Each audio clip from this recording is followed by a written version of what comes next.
Okay, good to go. Thank you, conference, and a very warm welcome back to this afternoon's public proceedings. Just a wee kindly reminder, or a not so kindly reminder, regarding some housekeeping. Keep your phones off, and if for any reason you have to leave this afternoon's proceedings, please do so quickly and quietly with respect to those who are remaining in the hall. So without much further ado, conference, we all know that Westminster doesn't work for Scotland, and having strong SNP voices at Westminster is now more crucial than ever as deeper austerity is implemented by the UK Labour government. In the weeks since the general election, we've seen the opposition prove that they can't be trusted to stand up for Scotland. Other political parties have given up holding the government to account at Westminster, but not the SNP. Friends, leading the SNP campaign at Westminster is our next speaker. His leadership on the cost of living crisis, on tackling child poverty and giving a voice to the people of Gaza is a testament to the core values of our great party. So, conference, will you please welcome Stephen Flynn, MP.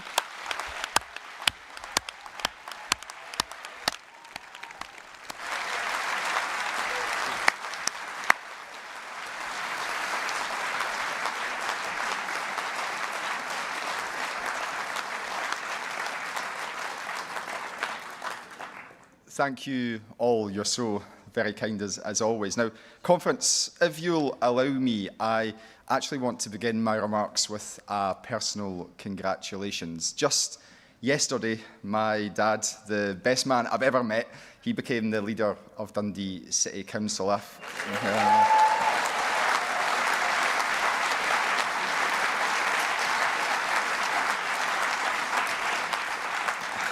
After a long and distinguished career as a toolmaker. No, forgive me. Sorry, Dad. After a long and continuing career as an engineer, he has taken the important responsibility of ensuring that a Dundee United fan remains in charge of Scotland's fourth city, maintaining an important natural order. Now, my wife will be sitting at home with my bairns right now, hopefully watching this, and will be rolling her eyes that I'm once again talking about the football. Because thanks to the Euros, it may have been mentioned once or twice over the summer in my house. As a proud European, I believe I backed 8 teams in total, even picking the winner. But friends, I'm afraid that this is where the success this summer mostly begins and ends, because there can be no hiding from the fact that I stand here today as the leader of a much smaller Westminster group.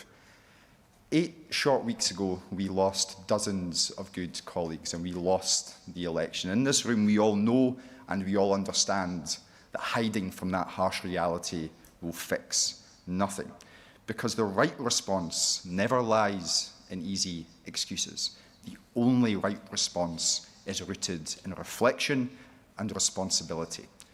Because the brutal honesty of democracy means that we need to be brutally honest with ourselves. It wasn't our political opponents, and it wasn't the media who sent us a stark message at the general election. It was the people we serve. And when the Scottish people, the very same people who have previously placed their trust in us, send us a democratic message, the only right response is to listen and then to act. And those actions must involve change.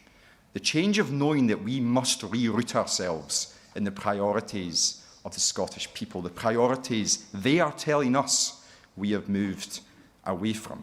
The change of knowing that the standards the public expect from the politicians, their politicians, are as high as they have ever been. The change of knowing that when you say you are going to do something, you deliver it. And committing to that change, let me be very clear about something else too. In a team, you don't point fingers. You accept that the mistakes of others are your mistakes too. Just as our recent results are our collective burden to bear, it is now our collective challenge to mend the trust that we have lost with the Scottish people. And collective change will only ever come from the individual actions we all now decide to take. Now, it was once famously written that everyone thinks of changing the world, but nobody thinks of changing himself. I think there's probably a fair degree of truth in that. And that is exactly the challenge and the change we all now face.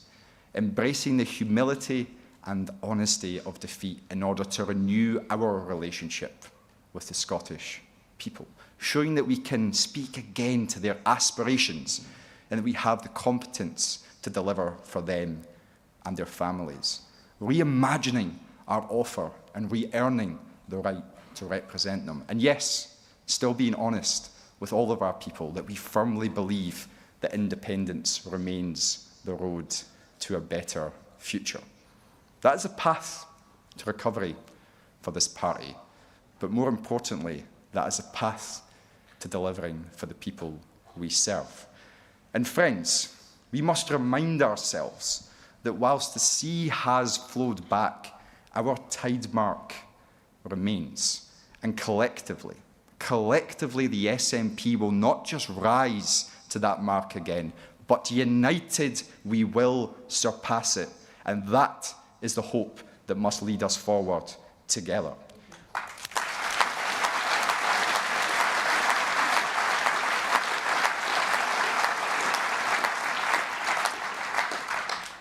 The conference, for those many colleagues who lost their seats at the general election, I do want to take the chance to say this.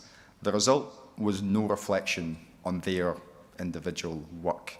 It was a consequence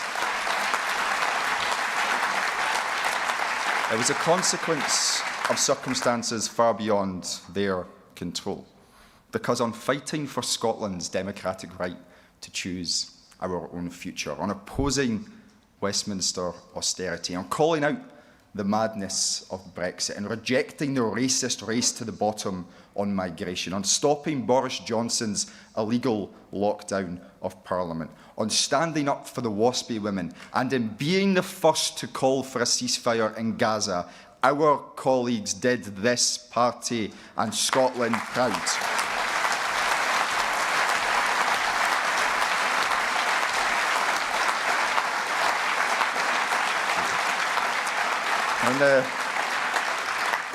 In the often hostile environment of Westminster, they were Scotland's voice, and they were a voice to be reckoned with. And that's why their commitment to this party and movement is far from finished. But friends, it is also worth remembering that every election does have a silver lining. So up in Whisky Country, service is now being delivered by Graham Ledbetter. Whilst if you travel a little along the coast, Seamus Logan was a wee bit too concerned that Douglas Ross had one too many work commitments. And in fairness, I was there that night. I was there, and in fairness, it's worth saying that the only people happier than Seamus and his team that night were Douglas Ross's own colleagues. But friends, the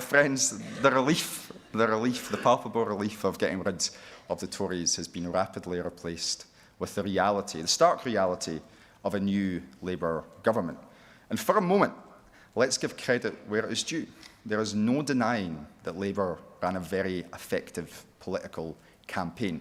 And campaign slogans can be very powerful things.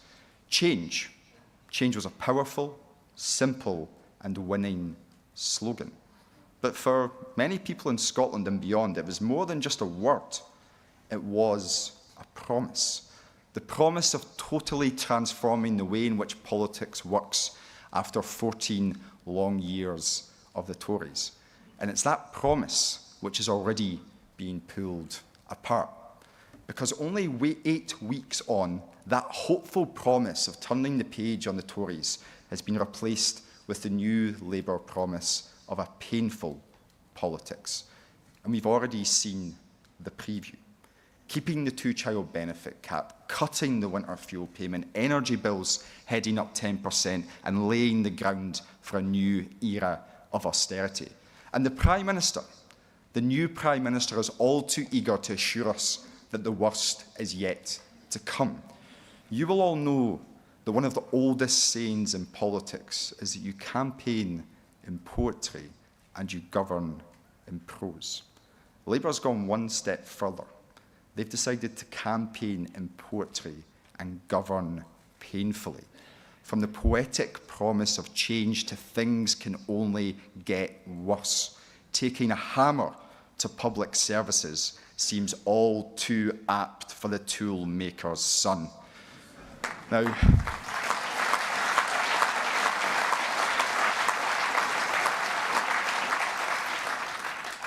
Conference, in fairness to the new government, politics is about choices. And all too often, those choices are tough. The Tories did trash the economy. They did leave a shocking inheritance. All of that is true. In fact, I think I even remember John Swinney saying that once or twice during the election campaign, or maybe I wasn't reading his lips properly. But the serious point is this. If politics is about choices, then there is a fundamental choice that all parties face during every election. And this summer, the public witnessed Labour's choice, deliberately choosing to say one thing to the public when asking for their votes, and cynically choosing to say the exact opposite just weeks after. And this Labour government will now have to live with the choices they have made. And I can assure you, friends, they deserve to be reminded of that choice each and every day, and that is exactly what SNP MPs in Westminster will do.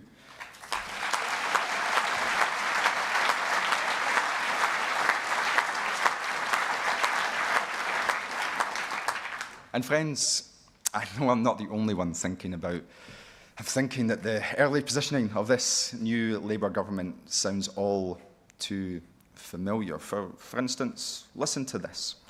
This budget is needed to deal with our country's debts.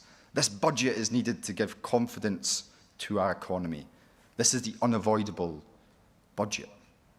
Now, the accent may have been a terrible interpretation, but you would be easily forgiven that believing that those words were from Rachel Reeves these last few weeks. But they weren't hers. They actually belonged to George Osborne. He said them 14 years ago.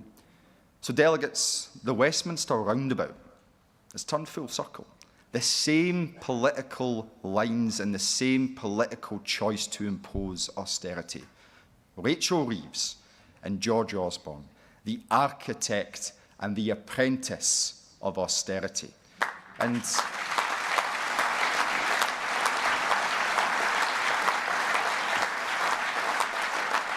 friends, as this new era of austerity has been announced in Westminster, what else has been put on offer for Scotland? A Secretary of State who siphons off £150 million into the Scotland office, whilst his very Chancellor picks £160 million from the pockets of our pensioners by cutting the winter fuel payment. In this very city, the new Labour government has had to cut nearly £1 billion from an AI project in Edinburgh University. And of course, we've got the establishment of GB Energy.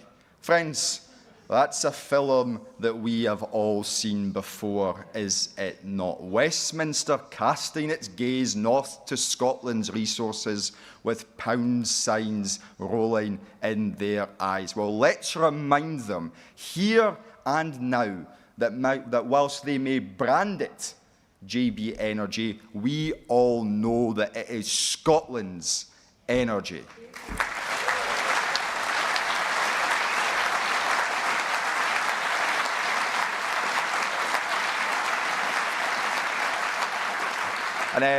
And while all this has been going on, what of Labour's man in Scotland? Well, I seem to remember very many carefully placed media articles promising that Anis Sarwar would be the first man to stand up to Keir Starmer in his government if he disagreed with their decisions. We were promised that he would be the hard man of Scottish politics and wouldn't be found wanting in standing up for Scotland. Well, it turns out that Anis Sarwar is less hard man and more hard man to find, because he's usually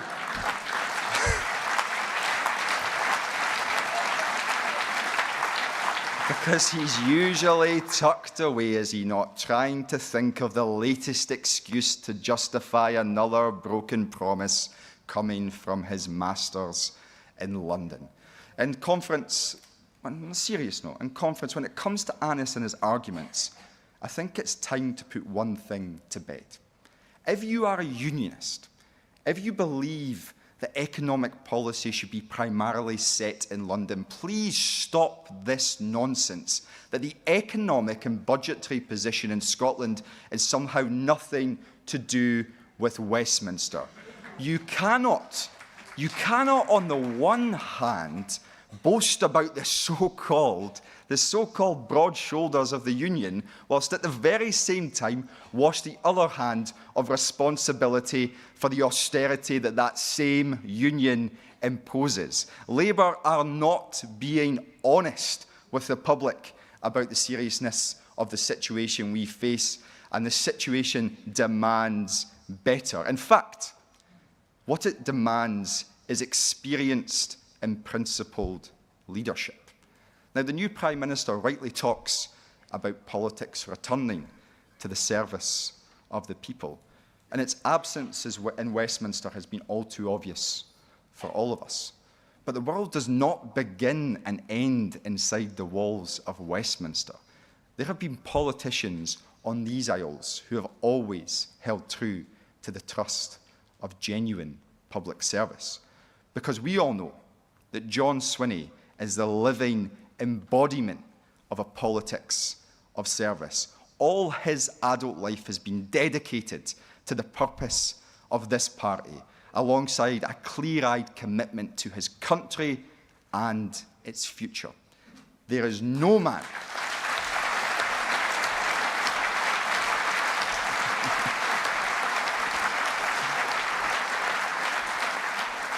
There is no man who I would trust more to take us through these turbulent times. As someone once said, now is not the time for a novice. We are lucky to have him, and Scotland is all the better that he is leading us today.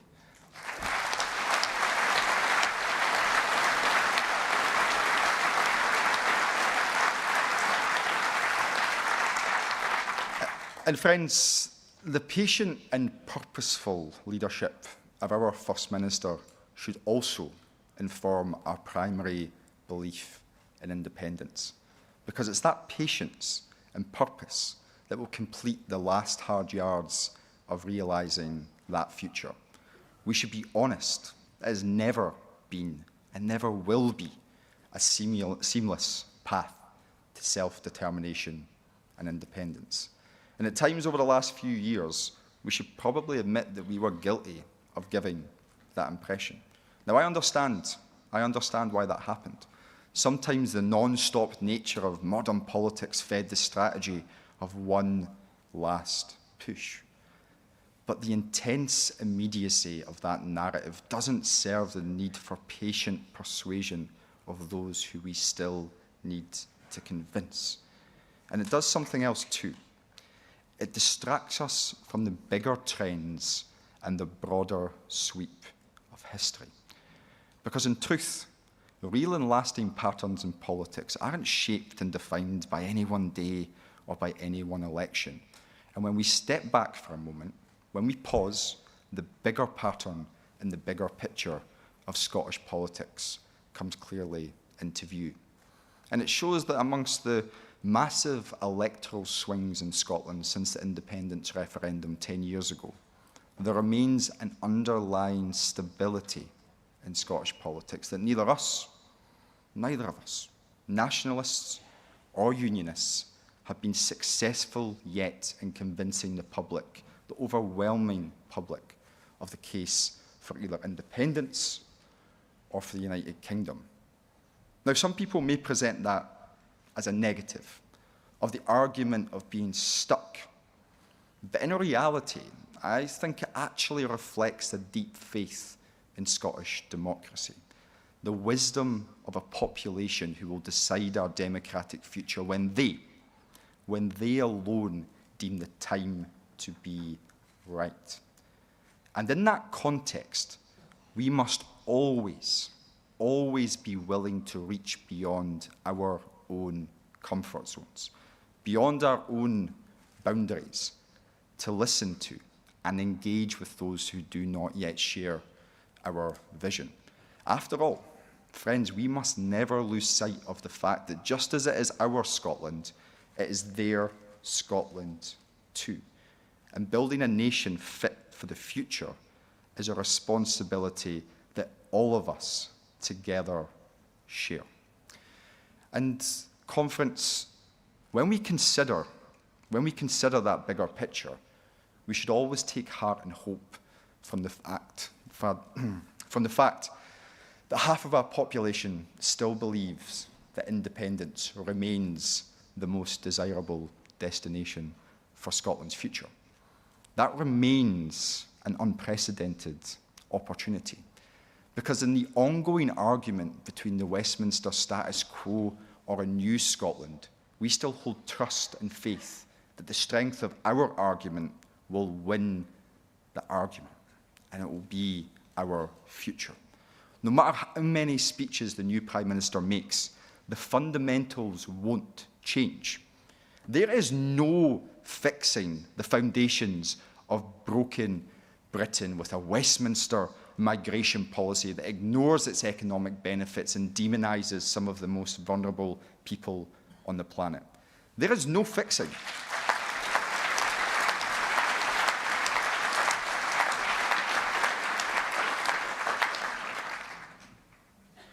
There is no fixing the foundations of broken Britain when the first policy that goes in the Westminster political bin is real investment in green energy to drive green growth. And there is definitely no fixing the foundations of broken Britain if you won't even mention, never mind deal with, the ultimate financial black hole that is Brexit. But friends, the failures of Brexit Britain alone can't be our sole argument, and it shouldn't be our primary motivation. Because at times, too, we have been guilty of straying from an optimistic and aspirational vision. Instead of resting and relying on the failures of the British state, the real motivation of our message must be the potential and possibility that Scotland is so rich in.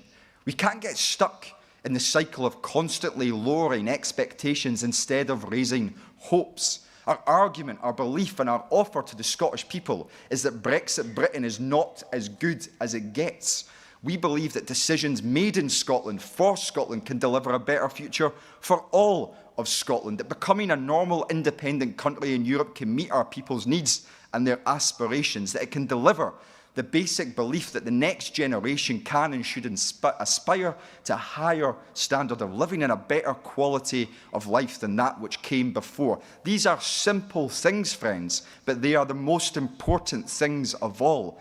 And that is a hopeful horizon we can offer and that we can argue for. And it's that hope, that optimism and that aspiration that must guide our response to the challenges we now face. Friends, that is the path to recovery.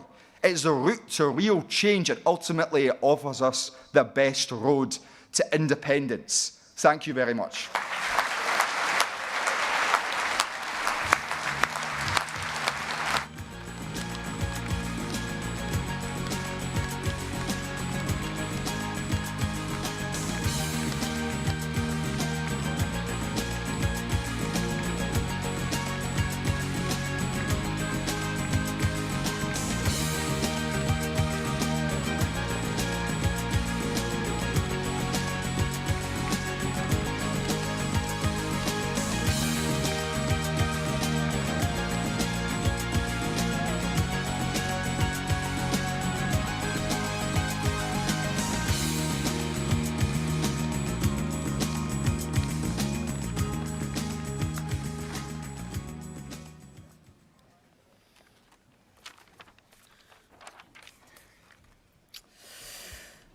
Right, conference, time to get this show on the road.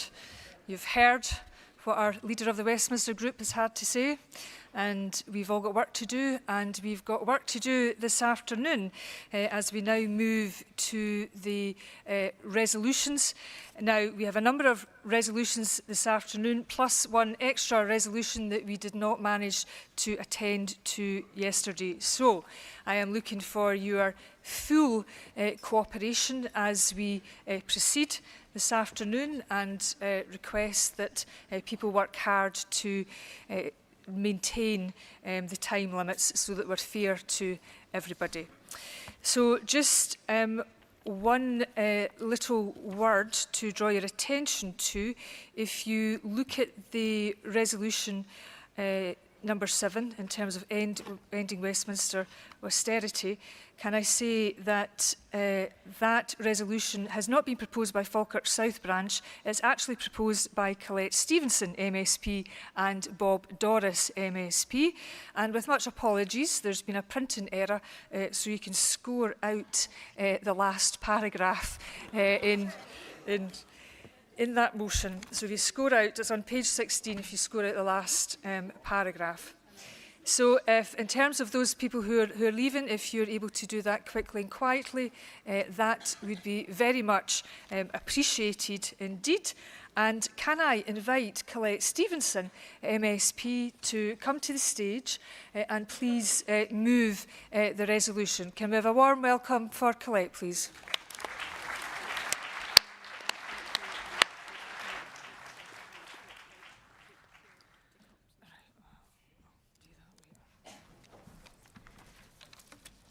Thank you.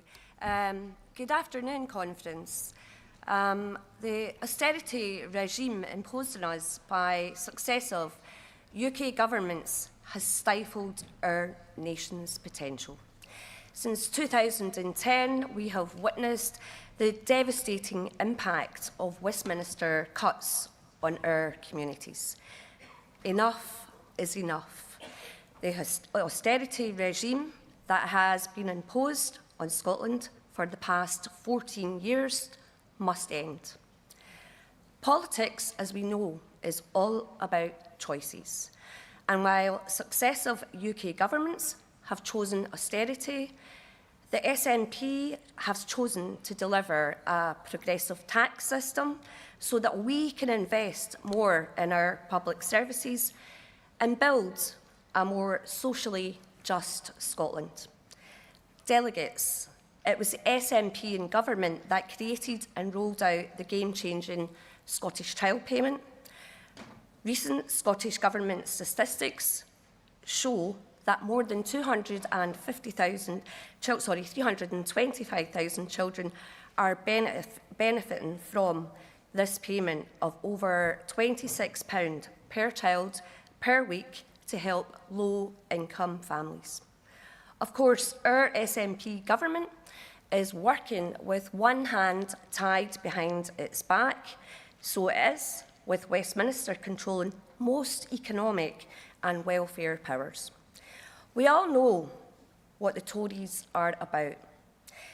They were happy to slash public spending, introduce cruel welfare reforms, and watch more and more people fall into poverty. The human toll of this austerity is impossible to ignore. Under the Tories, we see the poverty rise to appalling levels. In fact, a UN Special Rapporteur concluded that the scale of poverty here is simply not acceptable and might actually violate international law. This is the harsh reality of Westminster's austerity policies. Thankfully, the Tories were booted out of Downing Street and change has arrived. We have a new Prime Minister and Chancellor, Labour politicians who hold the purse strings of the United Kingdom. But don't get too excited. There's a budget coming in October and it's going to be painful. Those are not my words, but those of the Labour Prime Minister, Sir Keir Starmer. Labour claims things are much worse than they thought. But our Finance Secretary, Shona Robison, and experts from the Institute for Fiscal Studies as well consistently warned Labour that their plans didn't add up. And after promising the world during the election campaign, Labour have finally realised that keeping Tory fiscal rules means that there is not enough money to spend on public services. We can see the writing on the wall. Westminster's priorities are not Scotland's priorities. So what are Labour plans? Keeping the Tories' abhorrent rate clause and two-child cap, claiming public spending is not sustainable, and asking all areas of government to find billions in savings. And of course, taking the winter fuel payment away from millions of pensioners. 1 minute. Anna Sarwar promised that there would be no austerity under Labour conference. Read my lips, and I want to labour this point. The UK Labour government is turbocharging austerity. And as we all know, it doesn't matter what party is in power under Westminster system, some things will never change. Delegates, for me, I believe in independence because it is the best way for us to build a country with social justice at the heart of it. Conference, the SNP government is delivering for the people of Scotland. Our policies are keeping 100,000 children out of poverty this year. Given what we have managed so far, just imagine the positive change, the real change we will be able to deliver when Scotland has the full powers of independence. Please support the resolution. Thank you. Thank you, Colette.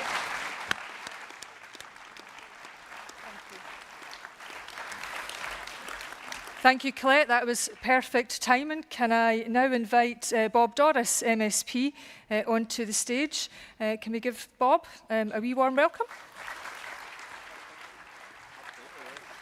You've got 3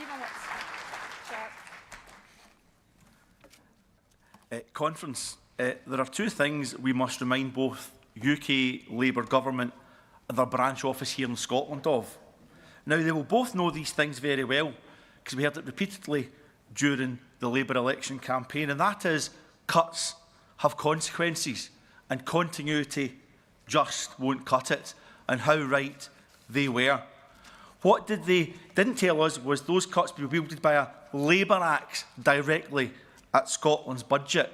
Yes, Sir Keir Starmer and austerity Annis denied it to our faces. Yet the fizz was barely flat in the celebratory bubbles of the London Labour election victory when £20 billion of cuts were confirmed, and Labour's cuts have consequences. To our elderly in the form of cold weather payments scrapped for most, to our disabled and those out of work as Labour look to slash welfare protections, to those looking to have a decent home to stay in given the eye-watering slashing of our capital budgets. So yes, Sir Keir, on austerity Annis, cuts do have consequences, and shame on you and shame on Labour.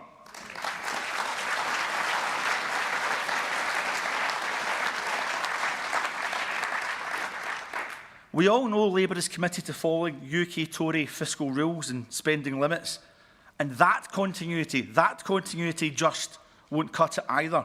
It's double-speak for austerity. Now, as deeply flawed as UK Labour are, thank heavens we no longer have the Tories.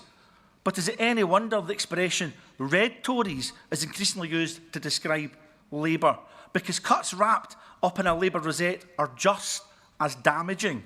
Conference, politics is about setting priorities. However, those priorities have to be based on principles.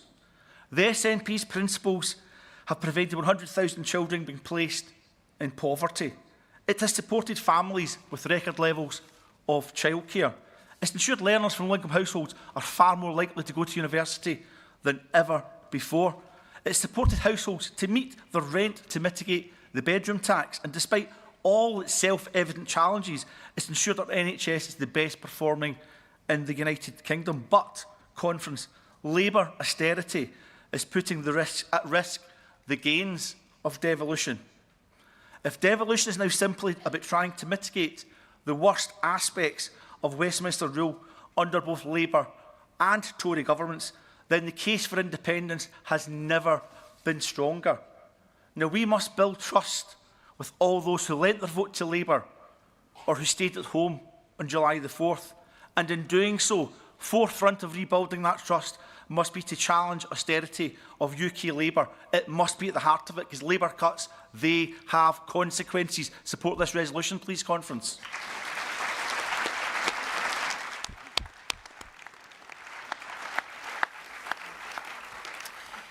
Thank you, Bob, and impeccable timing. Much appreciated. Now, there is a card from Amy McNees-Meekin from the Leith Walk branch to propose the remit back. Before I invite Amy to the stage, I think it's worth me asking if we have a seconder for the remit back. Okay. Okay, great. Well, thank you very much, Amy. Okay, yes, great. Thank you very much, Amy. That is really, really helpful. Okay, right, so we have one speaker for the resolution, and it gives me great pleasure to welcome Graham Ledbetter, MP, to address the hall this afternoon. Graham, come and take your place.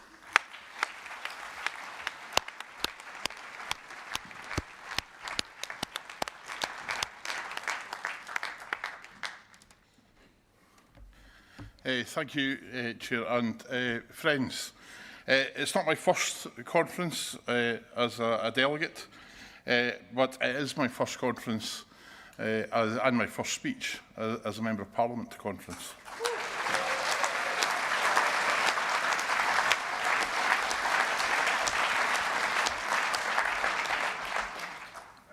Before I get into the meat of the motion, I'd like to take the opportunity to thank all the activists who enabled that result in Murray West and Strathspey. But I'd also like to thank all of the activists who worked for every single candidate across the whole of Scotland. We were fighting a really tough election that's been well covered by other speakers, but the amount of effort that was put in by people around the doors all across Scotland was phenomenal. There are lessons for us to learn, and I am deeply sorry that I'm not going to be able to work with many people that I would have very much looked forward to working with. But I also want to thank them because many of them have approached me, congratulated me on my own victory, but also offered their support and help, and that says a great deal for their character.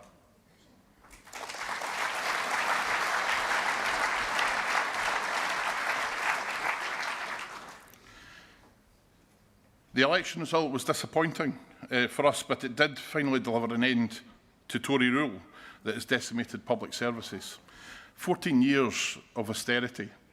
Austerity that simply means less money for the NHS, less money for education, less money for all the services that we value from our local authorities, and less money for key infrastructure, less money for all of the capital projects that the Scottish Government has aspiration and desire to build. And that is unacceptable.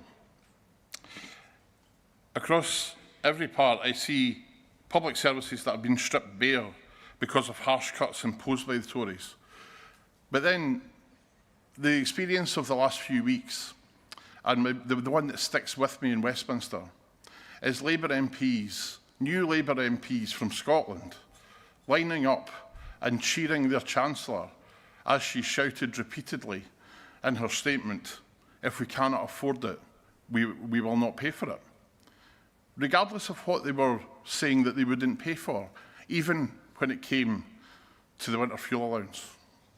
I represent a constituency that has some of the coldest parts of Scotland, some of the highest energy bills, people who already pay an unfair level for the distribution of their energy, even though they are producing most of the renewable energy for the whole of the UK. That's ridiculous. It is unfair, it's discriminatory, and the removal of the winter fuel allowance and the funding for it has simply added more misery to people who are already suffering fuel poverty in those areas. All of these things together are an indictment on the Labour government that has taken office. And our job as MPs in Westminster is to hold them to account every single day for their failings. I commend the 7 MPs who broke the whip and voted for the SNP amendment. They actually stuck to their principles. It's time that the rest of the Labour Party did as well. Thank you, David. Thank you very much, Graham. Ladies and gentlemen, there are no cards against. Really? Right, okay, please. Christy, you might be quicker coming that way, but... Right, no, there's a ramp the other side as well. Right. All right, okay, you can use the mic, Christine. Is it on? It's on. Well, it's a hell of a thing doing it. I don't want to be another pain in the neck, which I already am.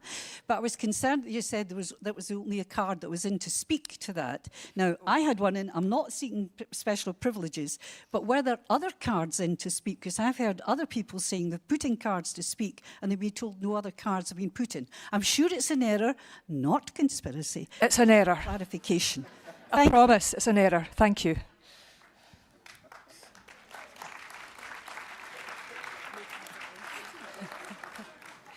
What is correct to say is that there are no cards against. So can I put it to conference that we accept this resolution by acclaim?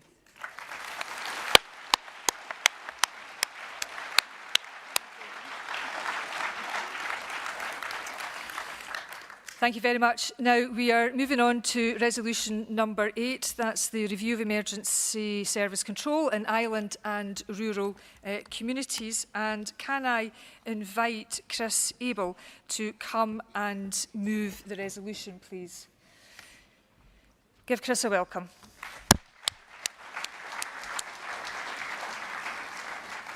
Good afternoon, conference. Before I start, I want to pay tribute to our emergency workers, who, to help their fellow citizens, place themselves in emotionally difficult and sometimes physically dangerous situations. I'm sure that you will join me in honouring and thanking them for the work that they do.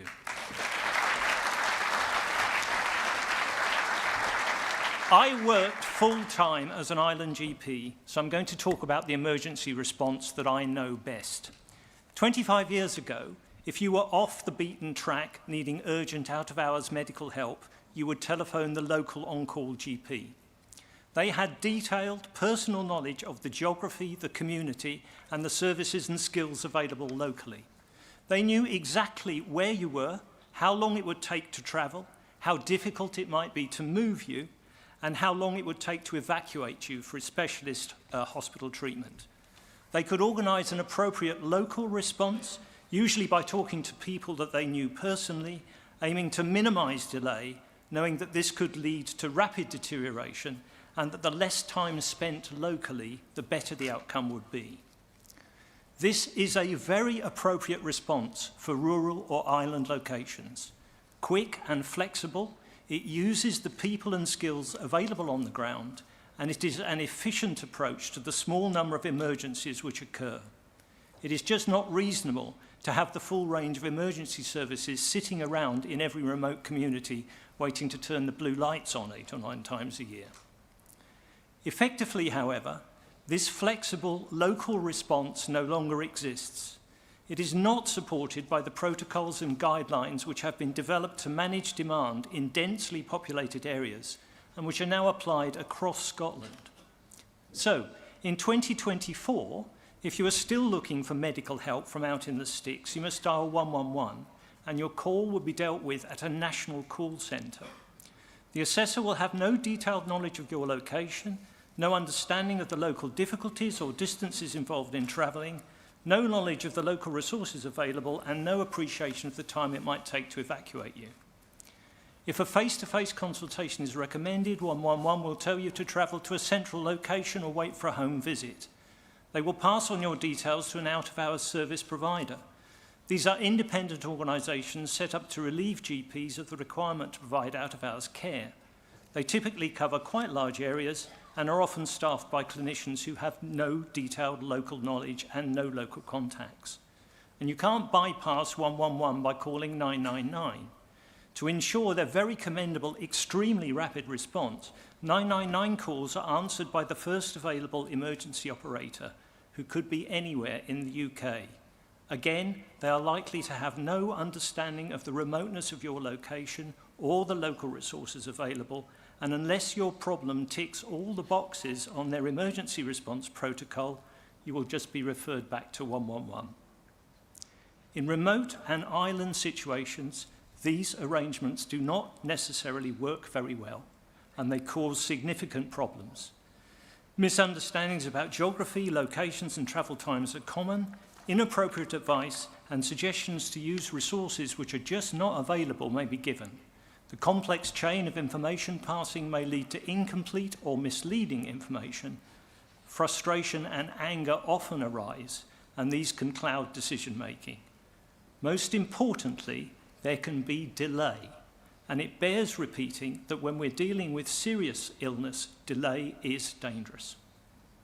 We think that this situation can and should be improved, and we ask Conference to support a call for a review of the way these services are provided in these locations. Thank you very much for listening, Conference, and I hope you'll support the resolution.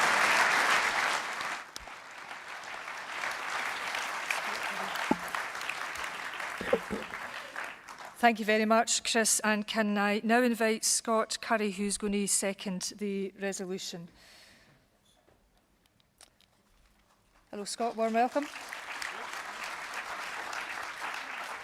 Conference, I wish to second this resolution by giving you a couple of examples to flesh out what Chris has just been saying. One major incident, and it's one of very many, that actually triggered this resolution was a friend who fell off a ladder in one of the remoter farms on Islay, badly smashing his ankle. Luckily, he was found by a couple of guys moving sheep. They knew not to move him, but they had no phone signal, so they drove a few miles till they got one, dialed 999, went through all the proper questions, and finally they were asked for the postcode, which of course they had no idea what the postcode was. They described in precise detail where he was, and they were then met with, well, where's Islay? At this point, they decided, okay, they abandoned that, drove back, manhandled him into the Land Rover, and in considerable agony drove him the very bumpy 15 miles to the hospital. I can report that a year and 7 operations later, he's still on crutches. Now, the ambulance service obviously gives the most kind of obvious and critical examples. And as a side effect, the locals will believe just about any rumour because of it. There's a recent death led to reports that the ambulance had been sent to Burnside on Jura instead of Burnside on Islay. That's total rubbish, but it's still circulating as a fact. However, this doesn't affect just the ambulance services. All the emergency services seem to operate similar protocols. We've had the police sent to Portnahaven instead of Port Ellen. Easy mistake to make, but they're 30 miles apart. Some of it on a single track road. Another example, being awash with whiskey, Islay is also awash with whiskey tourists, and thus has a rather high incidence of drink driving. A concerned local reported a car leaving a hostelry where the driver had been witnessed drinking, and the police on the mainland were told to look out for it. There's a 2-hour ferry drive away. Okay, if I can end on a positive note, 2 of our members, in fact you just heard from one of them, we're running a campaign to get people to know their what 3 words address. If you don't know about what 3 words, I don't have time to explain it, so look it up. It helps if you happen to have a phone signal, which of course doesn't cover everywhere. And by the way, if I or anyone else collapses at this podium, the what 3 words for here, and I'm sure someone can make up a very good joke about this, are elite, export, shark. Thank you. Please. Thank you.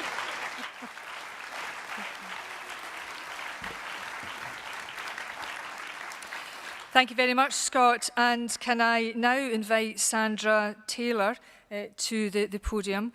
Sandra's going to speak for the resolution. Sandra's also from the Isla Jura and Colonsay branch, and I believe that Sandra is a retired island GP. You've got 3 minutes, Sandra. That's true. Good afternoon, Conference. I'm speaking in support of this resolution, and I'd like to describe another couple of true cases from an island. Both illustrate the difficulties which can arise with the imposition of a one-size-fits-all emergency response. The first case involved an elderly person who fell at home one evening. Although there were no obviously worrying injuries, they were unable to get off the floor. The 999 service did not consider this an emergency, and although the island ambulance was available, it was designated as only for emergencies. They suggested the person contact the local falls service. There is no falls service on the island, no on-call care service, no overnight district nurse service, no volunteer first responders. The person remained on the floor all night at risk of dehydration, incontinence and pressure sores until the daytime ambulance crew attended at 9 a.m. The second case is that of a person who developed an infection and was at risk of sepsis. They were advised to go to the local community hospital, but did not fulfil the criteria for an emergency ambulance. They were unable to find friends, family, or a taxi, and the island does not have community transport, volunteers, or any patient transport. By the time the doctor was finally notified and visited them, the patient had become more unwell and required emergency transfer. These cases demonstrate the dangers of delay when strict mainland protocols are applied. The protocols may be fit for purpose in urban areas, but not where people are scarce and services thinly spread. We hope a review may lead to local flexibility and use of available resources to provide appropriate and holistic responses in remote areas. Please support this resolution. Thank you. On time.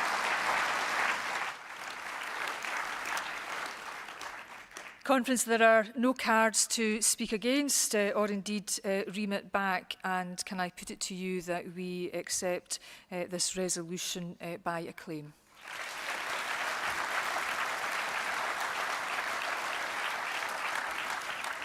So, very well done to Isla Jura and Colonsay branch. Just can I say to Conference that before our next session I am hoping to deal with two remaining resolutions. Number 9 as tabled, but also resolution 4 that we didn't get to yesterday. Obviously I appreciate there's much demand to speak, but we're making constant judgments about where the most demand is, so please bear with us. Now, in terms of resolution 9, tackling the drugs death crisis, certainly something very close to my heart. Can I invite Neil Gray, MSP and Cabinet Secretary for Health and Social Care, to propose this resolution? You have a very strict 5 minutes, Cabinet Secretary, and if Audrey can be on standby to second. Neil. Thank you very much indeed, Angela, Convener. Thank you. Conference. Before I speak to the resolution before us in earnest, let me take a moment to acknowledge and offer strength to our Minister for Drug and Alcohol Policy, Christina McKelvey.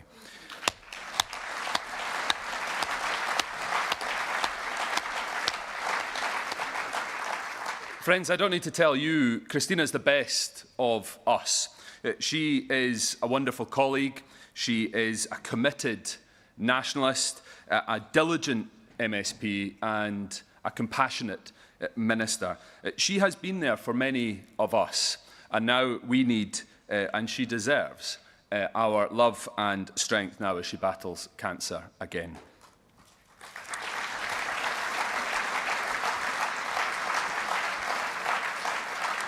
I'm sorry she's not here to bring her knowledge, her passion, commitment to the stage for such a challenging issue. But let me also say, as I introduce this resolution, that every life lost to drug dependency is a tragedy. And my heart goes out to every family member who has lost a loved one over the past year. I cannot comprehend that pain, that suffering, that trauma, often lived over many years, seeing your loved one deteriorate and feeling the desperation to get them help, but also the anguish as they continue to suffer that dependency. It is for those with a drug dependency now and their family members desperate to get them help that we must do more and must give them hope. As the resolution underlines, no matter how we cut it, no matter how we measure it, Scotland's drug-related deaths are unacceptably high. We could point to the impact of poverty. That is clear in the statistics that were published recently. And recognise the impact of deindustrialisation in communities that I and many others in this room represent. But we must ease the harm. We must save lives now. The Scottish Government's national mission is at its halfway mark, and I believe we are on the right course in choosing the areas to focus our attention on. Taking a public health approach, not a criminal justice route, investing in residential rehab. We are on track to meet our target of 1,000 people a year getting access to resi rehab as part of our £250 million national mission. We know that when someone suffers an opioid overdose, that naloxone can reverse that opioid in their system and save their life. We were the first country in the world to implement a national naloxone programme, and thanks to our rollout, we know that hundreds of doses have been administered by military services staff, but also by volunteers, saving lives. We have ramped up the delivery of our medication treatment standards, and there is more to come, as the first safe consumption room will open in Glasgow in October. We are investing millions of pounds in community organisations, giving people with a drug dependency and their families hope, but also value and validation. And we, by any measure, have stepped up investment, expanded support, saved lives, but the death rate shows that we need to do more. And Conference, we are facing new and more dangerous challenges. Synthetic opioids are more potent, more dangerous, and their use is on the increase in Scotland. Benzodiazepines are becoming more and more prolific, complex and dangerous, and the number of deaths involving multiple drug use now sits at 8 in 10 of all of those that have died. And Conference, that's where we know the UK Government must finally step up. We need their action, their support, to deliver the drug testing facilities we want to see in Aberdeen, in Dundee and in Glasgow. Like the safe consumption rooms, the drug testing facilities are about reducing harm, about making sure that until somebody with a drug dependency is ready to accept that help to end that dependency, that they are reduced from harm. Drug testing facilities allow us to detect dangerous substances on the street and use Public Health Scotland's radar, the rapid action drug alerts, to warn people with a drug dependency and save lives. That is what happened with xylazine, veterinary tranquilizer that was found in supplies. Conference, Labour must act to give us the powers we need to save lives. Audrey Nicholl will cover this in more detail. Finally, Conference, I will leave you this message of hope.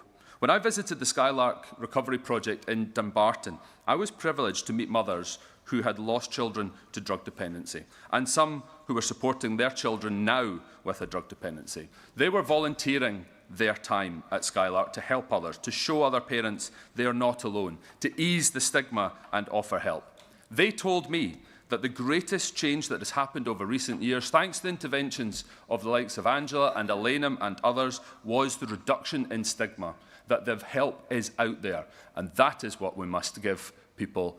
Conference is the hope and the message, the help is there, go and seek it. Please support the resolution. Invite Audrey up to the stage, please. Quickly. 2 minutes. Audrey. 2 minutes. Spoke over. Conference, good afternoon, and can I echo Neil Gray's comments and send our love and best wishes for a full and speedy recovery to our friend and colleague Christina McKelvey. Conference, on this International Overdose Awareness Day, we acknowledge every death from drug harm as a personal tragedy. And of course, we're here today in the shadow of an increase in recorded drug deaths, reflecting the tripwires those living with drug harm continue to face and the complexities of the effort to tackle drug harm and reduce drug deaths. And today I want to focus on law reform. I've been encouraged by the evidence, As in 2022, as convener of the Criminal Justice Committee in the Scottish Parliament, I brought my committee together with health and social justice colleagues to scrutinise the Scottish Government response to the recommendations made in the Scottish Drugs Deaths Task Force report, Changing Lives. And I've been encouraged by the evidence that we've taken from experts, practitioners and people living with drug harm who've highlighted the progress being made in the treatment and prevention space, but have pulled no punches about the investment and implementation work required to bring about sustained change in Scotland. And among the many areas for action in the Changing Lives report, it said this about the law. And I quote, "For far too long, people who use drugs and their families have suffered the effects of discrimination and stigma in society. They've been demonised, criminalised and ignored. And shamefully, discrimination is even enshrined in UK law, which actively discriminates against people with drug dependency in crucial areas of human rights." And it concluded that a review of legislation is urgently needed to support a public health approach in Scotland. And in response, the Scottish Government sought to work constructively with the UK Government to amend the legislation or devolve powers to Scotland. And this has been dismissed outright. Now, Scotland has two governments in this complex space, one that seeks to apply an evidence-based public health approach in line with international calls to put people and human rights front and centre. The other continues to apply unevidenced and harmful measures that criminalise the most vulnerable, using 50-year-old legislation that does not work. It feels to me like one government, the Scottish Government, is doing the heavy lifting. So, Conference, in closing, I urge you to support the resolution and call on the UK Labour Government to urgently reform legislation, bringing it into line with internationally recognised approaches that ultimately save lives. Thank you.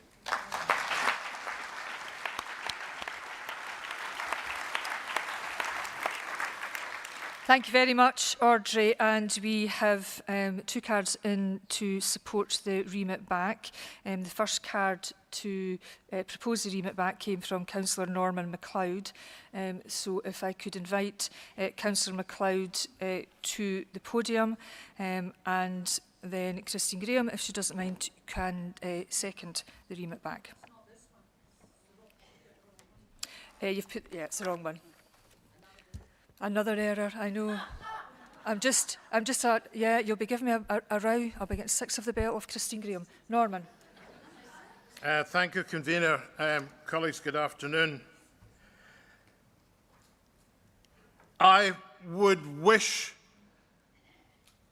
to see our country leading in the matter of the use of what are presently illegal drugs. And I do so with the utmost sincerity and not for fun, because there are too many lives being lost for it to be fun. The so-called war on drugs was lost about 50 or 60 years ago. But there's certainly a war still going on. You've only got to look at the statistics in some of the South American countries, whether it's Mexico and the drug gangs and so on and so forth, but also in some of our towns and cities. Prohibition does not work.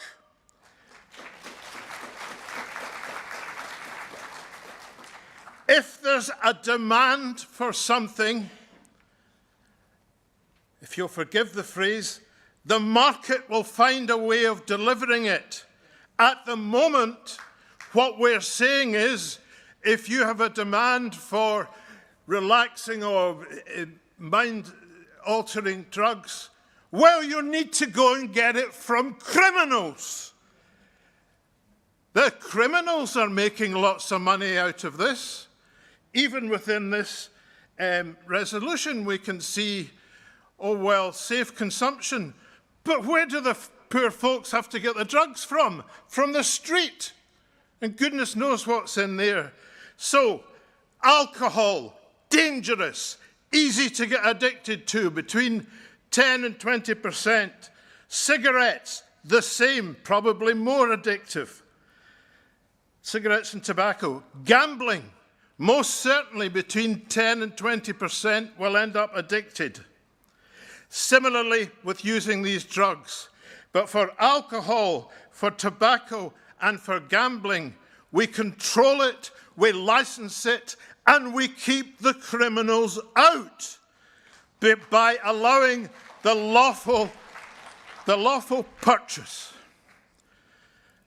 I realise this is maybe controversial, but I truly wish you to think about this. If you would do away with, somebody pled guilty the other day to street value £100 million worth of cocaine.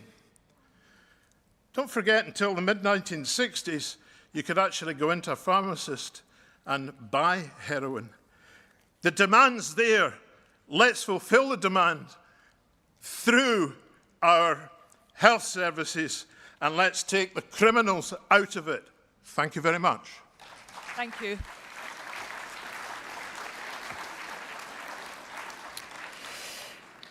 Thank you, Councillor MacLeod. Do we have a seconder for the remit back or not? Yeah. Where? Yeah. OK, we do. I see it. I see it. We've got a number. OK, thank you. Thank you for that. OK, right. We have... could I invite Councillor Alan Casey? Sorry, struggling to read people's handwriting. Councillor Casey wants to speak for the motion and is now doing the 100-metre sprint down to the front of the hall.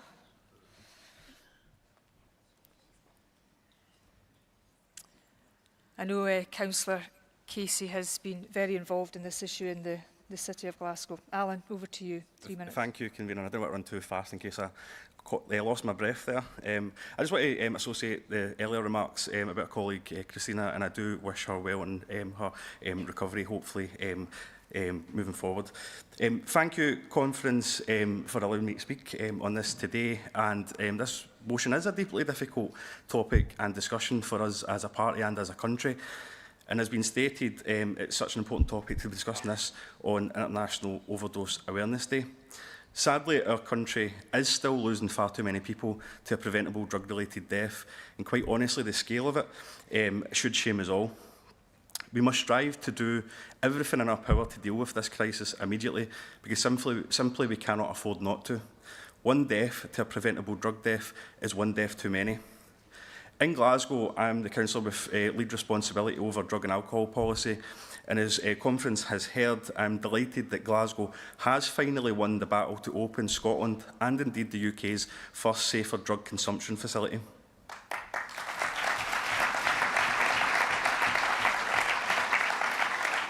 After many years of campaigning, many motions at this conference and indeed in our council chambers and the Scottish and UK parliaments, we are now just a number of weeks away from being able to open this vital facility. And this was in the face of fierce opposition from the UK government and indeed the UK Home Office. And despite all of the overwhelming evidence, to show how vital this facility will be, Glasgow's consumption room will open on the 21st of October this year, and I really, really do hope it turns the tide in terms of some of these drug-related deaths.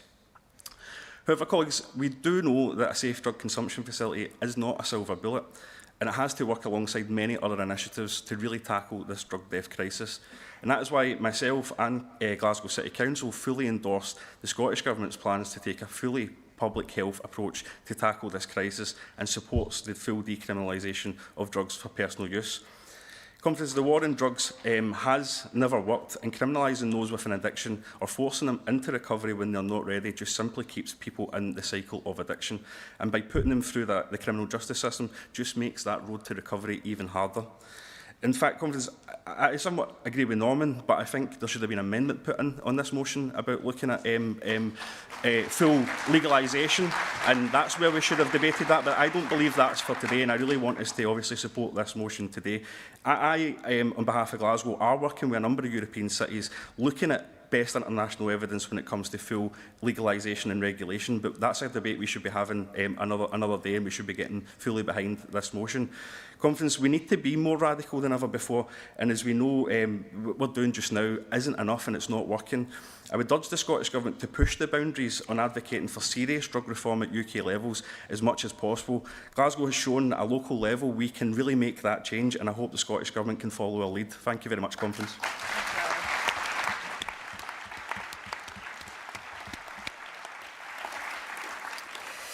Colleagues, we're now moving to summing up. Councillor MacLeod, do you have anything you wish to add? Yes, please. No problem.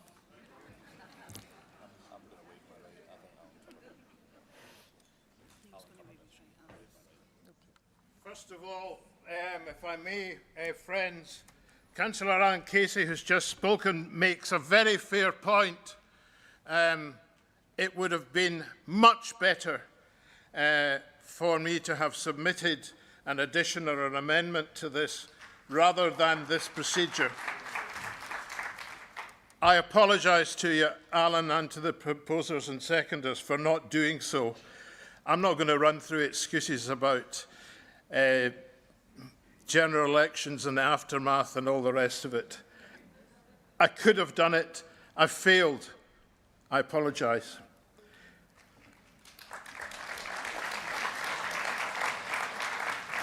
I'll be content. Maybe some of you would like to. I'll be content if the remit back is defeated, frankly, but would some of you like to vote for it and show at least an indication that the lawful supply of these sort of dangerous drugs would be the same as the lawful supply of alcohol, which is in many ways equally dangerous, but at least it's not run by criminals. Finally, and in relation to what's been thrown at us, and I would invite the proposer, who knows about these things because he's the relevant overall minister. I have heard it alleged that the reason that our statistics in Scotland, one death's too many, incidentally, but our statistics are frighteningly high, is that we count as a drug death anyone who dies who's got an illegal substance in their system.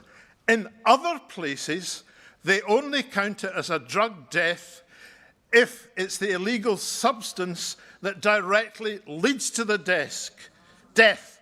No wonder that these figures are not the same. Please give consideration. We lawfully meet the demand for gambling. I don't gamble. For alcohol, I don't drink. For tobacco, I don't smoke cigarettes. And no, I don't take drugs other than those that my GP gives me. Nonetheless, at the moment, if I want these things that somebody's then going to test for me, I've got to go to criminals. And that includes going to the consumption centre. Let's think seriously about taking the criminals out of this market. Thank you, friends. Thank you, Norman.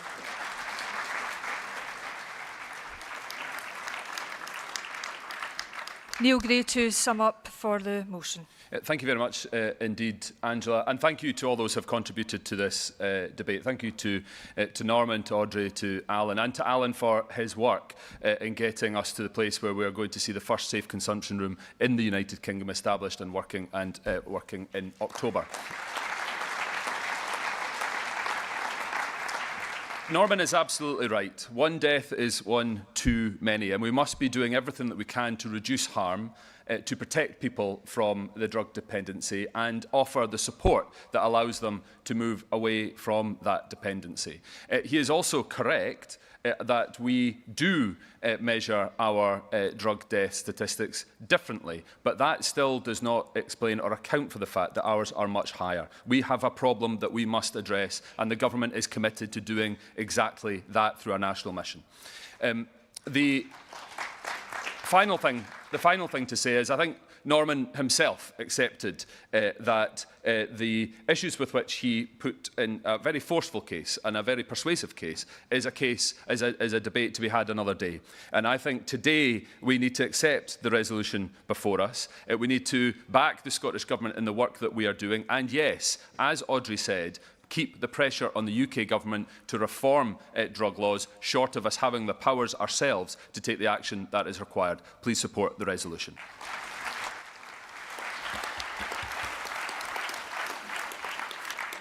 Thank you very much, Neil.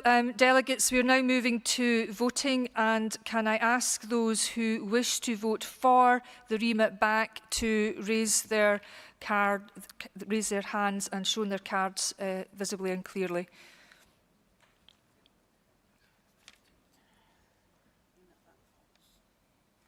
Okay. Put your hands down. And can I ask those who wish to vote against the remit back to put their hands up? Okay, thank you, Conference. That's very clear. The proposer to remit back falls. And we now move to voting for the resolution as itimated. Hands up, all those for the resolution.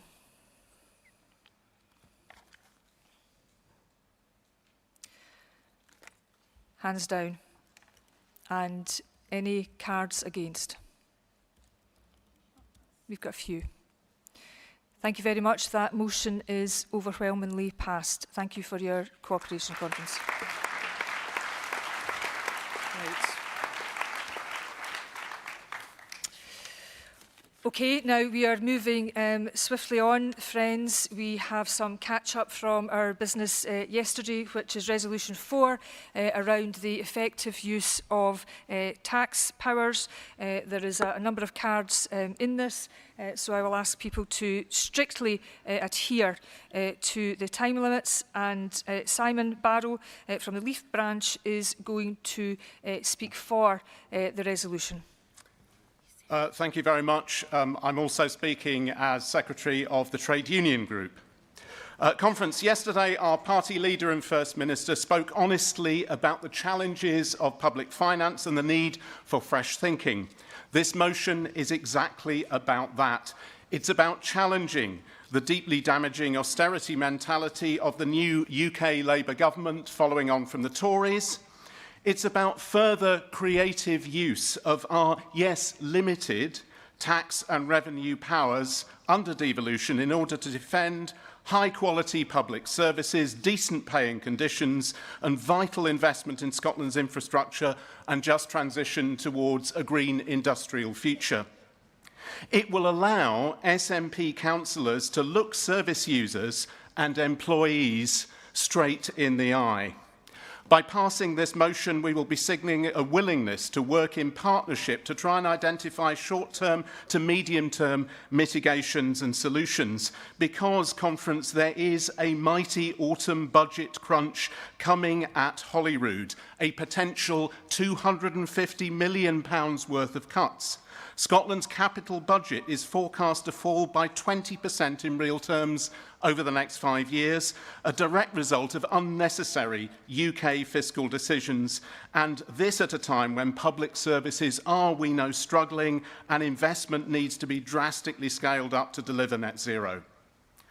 Labour at Westminster are a massive part of the problem, but blaming them is not enough. Our own words have to be matched by actions. We have to do all within our limited devolved power to deliver the people of Scotland, not just tomorrow, but now, so showing what a future fully in our own hands would look like. I'm delighted that the General Secretary of the Scottish Trade Union Congress, Liz Ros-Foyer, has personally backed this motion. She'll be speaking at the Trade Union Group Fringe on Sunday. Our STUC friends have done fantastic work in looking at how additional revenue of up to £3.7 billion can gradually be released. This motion sets out some of that, continuing the good work of the Scottish Government in pushing up the higher rate of income tax a little, credible possibilities for a regionally applied tax on extreme wealth. We can do that within devolution, giving local authorities the financial breathing room they need to make better locally accountable decisions, speeding up reform of local authority finance, including replacing the council tax with a new residential property tax related to actual value. It's vitally important to allay fears you may have, delegates, and to counter the nonsense of the right-wing press, to stress that this motion is not, I repeat, not about increasing the taxes of lower and middle income earners. It's about revenue from wealth and assets, including land and buildings, in the hands of the wealthiest, who by definition can afford to pay a bit more to contribute their fair share so that we all prosper together. And research from the LSE has shown that it's a myth that the better off will flee if they have to contribute a little more, just as it was a myth that the minimum wage would lead to economic disaster.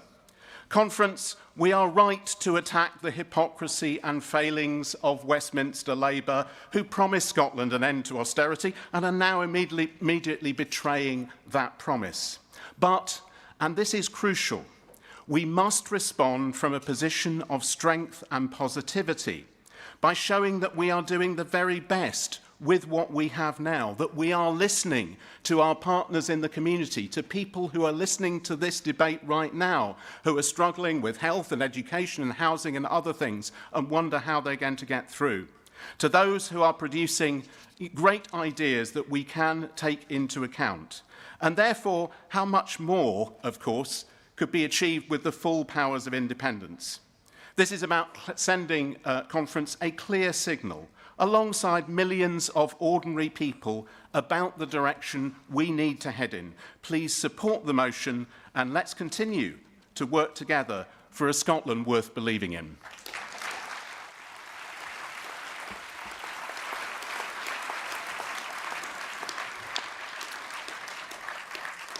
Thank you very much, Simon. And in terms of the seconder, Vicky Nicholson has submitted a card to second. I wonder if, Vicky, with your consent, given that time is short, whether you would agree to formally second the motion.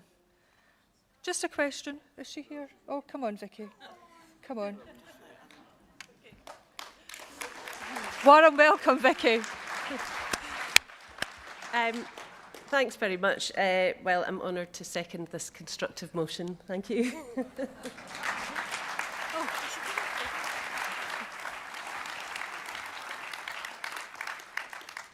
Thank you very much, Vicky. That is very kind of you. Now, I have two cards in for the remit back. The first card to be submitted was David McNee from the Edinburgh West branch, and we have another request to remit back from Christine Graham, and I wonder if Christine Graham would be content to second and to forgo her right to speak. No, she's shaking her head, right. Okay, Vicky, you were too kind. You should just have told, you should just have shook your head. Shook your head, Vicky. Aye. It was worth a try. It was worth a try. David McNee, would you like to make your way to the podium, please? And David's from Edinburgh West, and he's going to lay out the reasons for the remit back. Conference, I'm not going to ask you to remit this resolution back because it goes too far, but because it doesn't go far enough. While great in many regards, it completely lacks a commitment to progressive taxes. Progressive taxes must be for everyone, and good intentions aren't enough. We need a concrete commitment. A commitment to a progressive tax burden in Scotland, where the top pays more than the middle and the middle pays more than the bottom. It should be simple, but good intentions aren't enough. It needs that commitment. Thank you. Thank you. Thank you, David. And if I can invite Christine Graham onto the stage, please.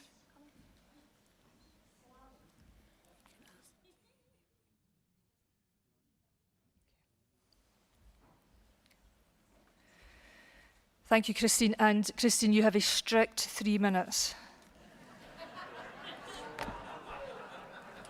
Very strict. This isn't a trivial question to remit back, and it's not revenge for my lost card previously. I want you to look at paragraph 3, and it says, in order to mitigate. Now, our solution here, and I've much to commend in this, but the solution here, broadly speaking, is to increase taxes on the Scottish public to deal with cuts, bigger cuts, coming down the line from Tory-light Sir Keir Starmer. Why should we be doing that? Why should we be doing that? We have mitigated enough. We have had no thanks from the Scottish public. The bedroom tax, mitigated. The Scottish child payment, great policy, mitigating poverty imposed on the Scottish people by 14 years of Tory austerity, to be continued now by Sir Keir Starmer. My problem is mitigate. An end to mitigation is such a shame it's there. I ask you to remit back. We should not mitigate any longer. Thank you.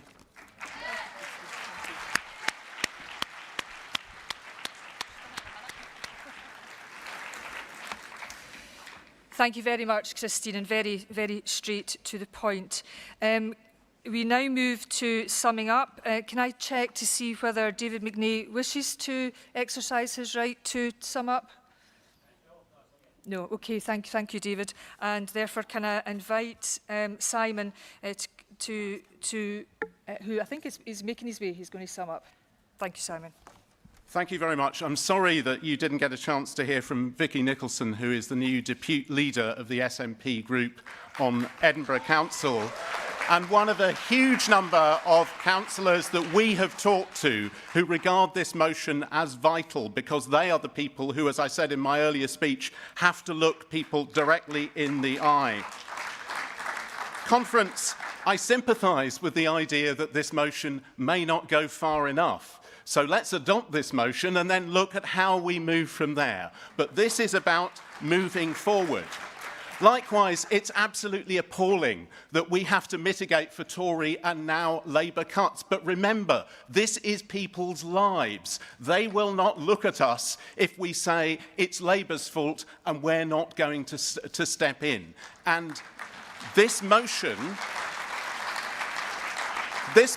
Conference, mentions mitigation because we are being honest with the Scottish public, unlike some other parties, but it is largely about generation of new resources, the dialogue about that, the willingness of the Scottish Trade Union Congress, representing hundreds of thousands of workers across Scotland, to actually engage with us on this task of looking at how we squeeze some more and then show precisely why we need the urgent powers of independence to go further.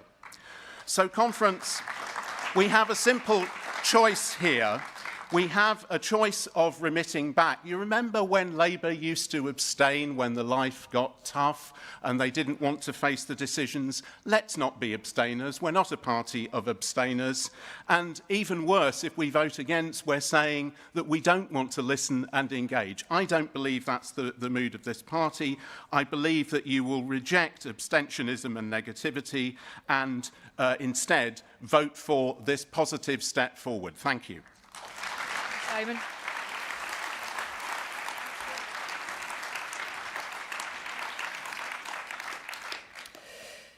Conference, we are now proceeding to vote. Can I ask those who are in favour of the remit back, those who wish to vote for the remit back, to raise your hands with your cards clearly visible?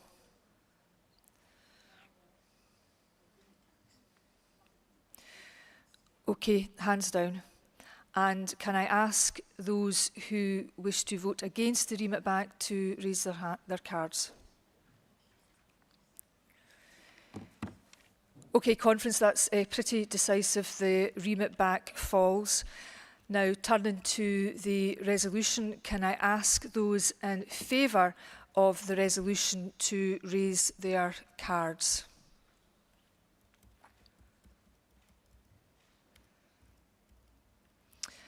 Hands down. And can I ask those who are against the resolution to raise their cards visibly? Thank you very much, conference. Thank you for your forbearance. Christine. Your abstention is noted, Christine. Your abstention is noted. Thank you.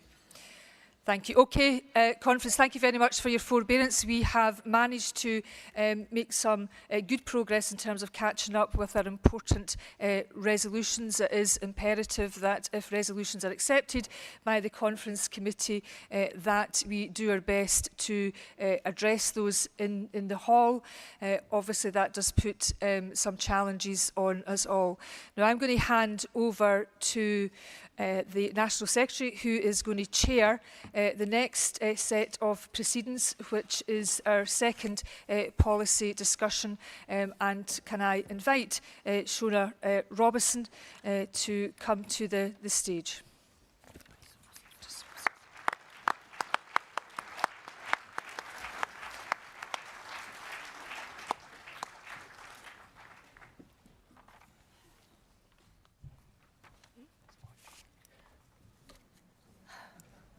Okay.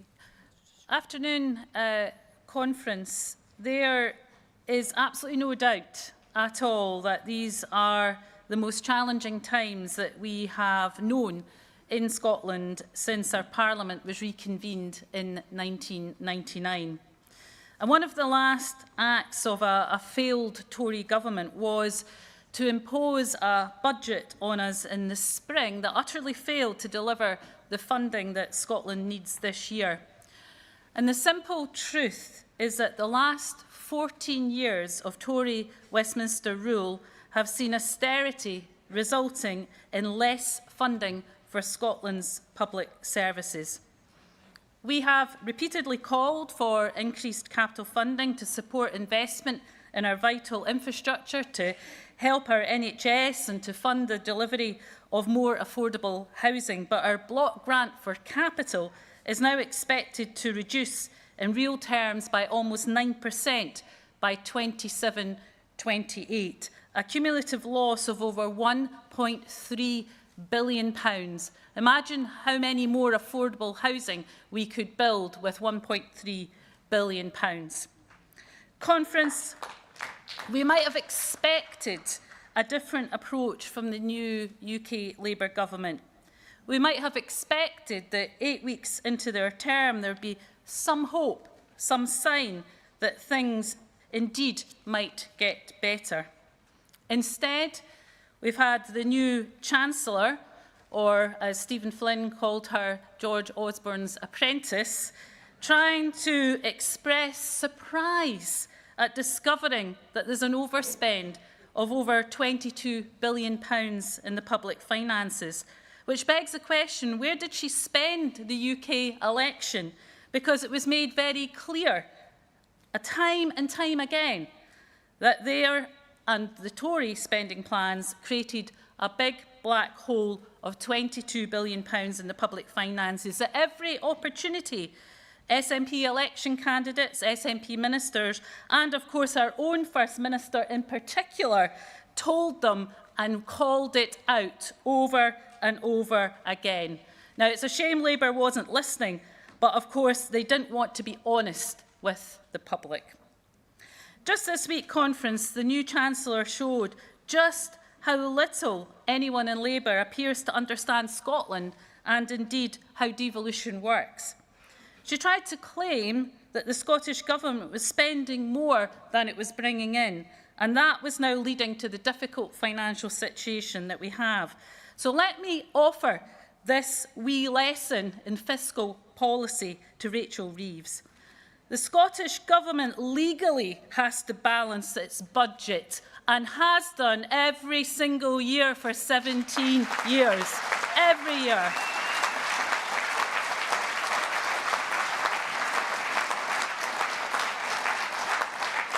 And we will do so again, but it's going to be tough. And it is the decisions that Labour have made in those 8 short weeks since coming to power that will fundamentally damage our ability to deliver public services in Scotland. If Labour actually wanted to help Scotland invest more in public services, then give us the borrowing and fiscal powers to allow that to happen, instead of sticking to Tory fiscal rules.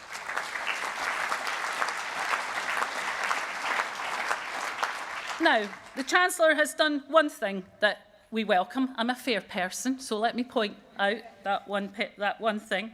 In deciding to accept the findings of independent pay reviews for health staff and teachers at long last, the UK Government is prepared to acknowledge what the SNP Government has long promoted and practised, that public sector workers are entitled to fair pay. And that's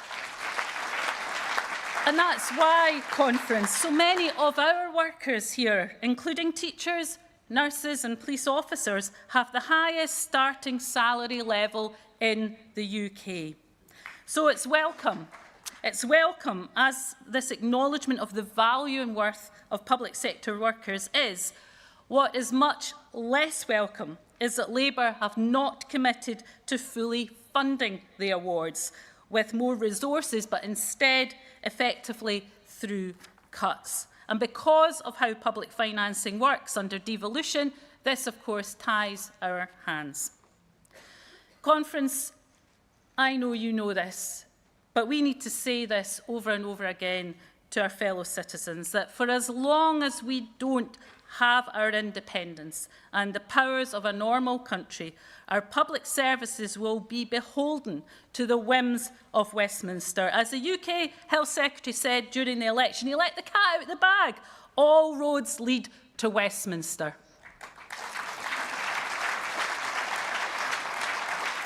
And Conference, perhaps worst of all, was the sight just this week of a Labour Prime Minister standing up in his garden and telling us that things are going to get worse and that the autumn budget is going to be painful.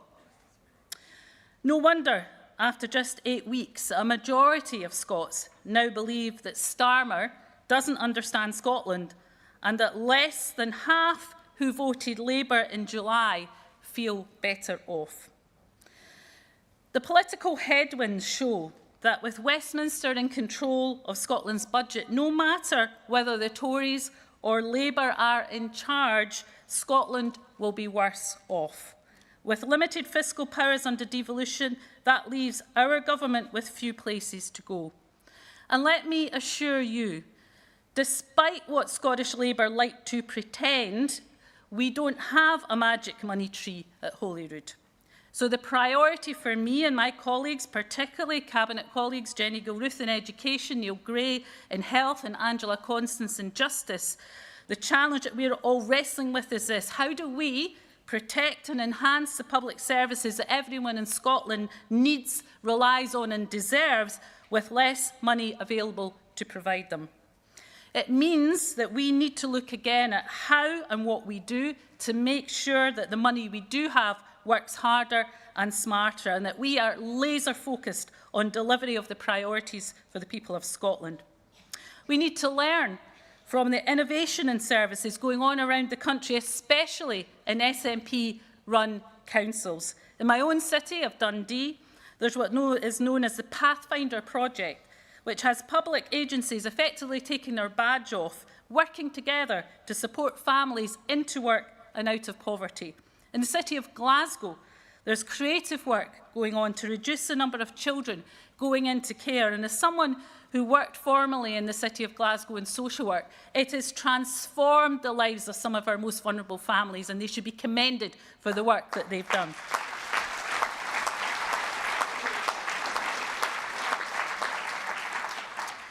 Labour appears to have forgotten that in its headlong rush to out-Tory the Tories, that there is more to government, what we know, there is more to government than slashing and burning public services. Rather than bring change, Labour is seeking to short-change Scotland, and we need to point that out to every single member of our fellow citizens in this country. Conference, I know that people sent us a strong message at the last election. There's no denying that. We need to earn the right to be heard by delivering on people's priorities. That includes improving public services so people get the service they need when they need it. But we also need to be better as a party and as a government at telling our own story of what we do well. In Scotland,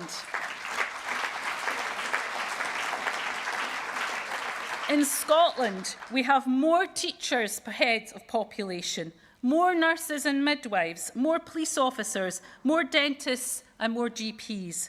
Only in Scotland does every young person under 22 get free bus travel. Only in Scotland does every family expecting a newborn receive a baby box. Only in Scotland do low-income families get £26.70 for every child as part of our actions to lift children out of poverty. And Conference, that is keeping 100,000 children out of poverty.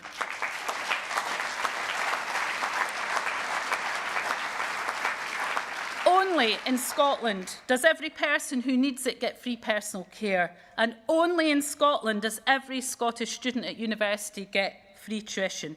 And it is only because it is the SNP in government here in Scotland that any of this is still in place, and it will only remain in place as long as the SNP is in power.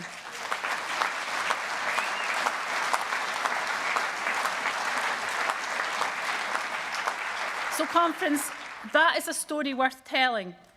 And if we don't tell it, no one else is going to tell it. So we need to tell that story time and time again on the doorsteps and in every channel we can take. There's no doubt that continued Westminster austerity threatens all that we've achieved to date and our plans for the future. It prevents us from delivering the kind of country we believe that people want to live in. And it demonstrates that the need for Scotland to become independent has never been greater. And of course, we have the economic catastrophe of Brexit. And you might think, would you not, that Labour, having discovered that £22 billion black hole at the heart of UK finances, might be looking for obvious solutions to that problem. So when we're being told that Brexit has resulted in £40 billion in lost revenue, you might think that Labour could see that rejoining the EU, for example, might just be one such solution.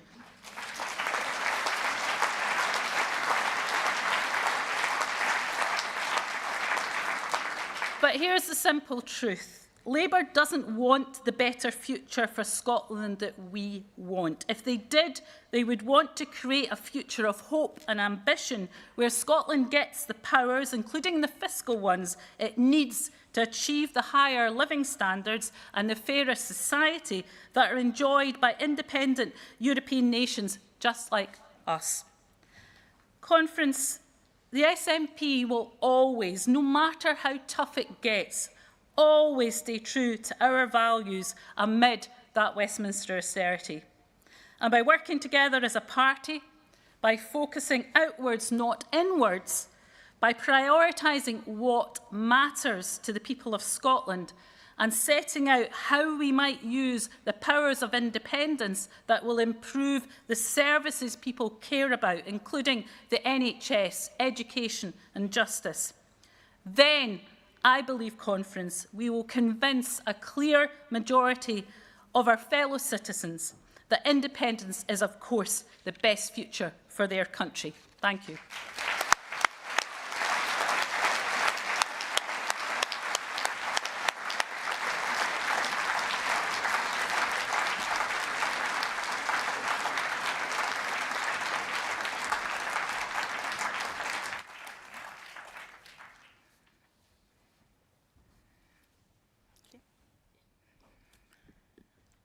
So thank you for joining this panel.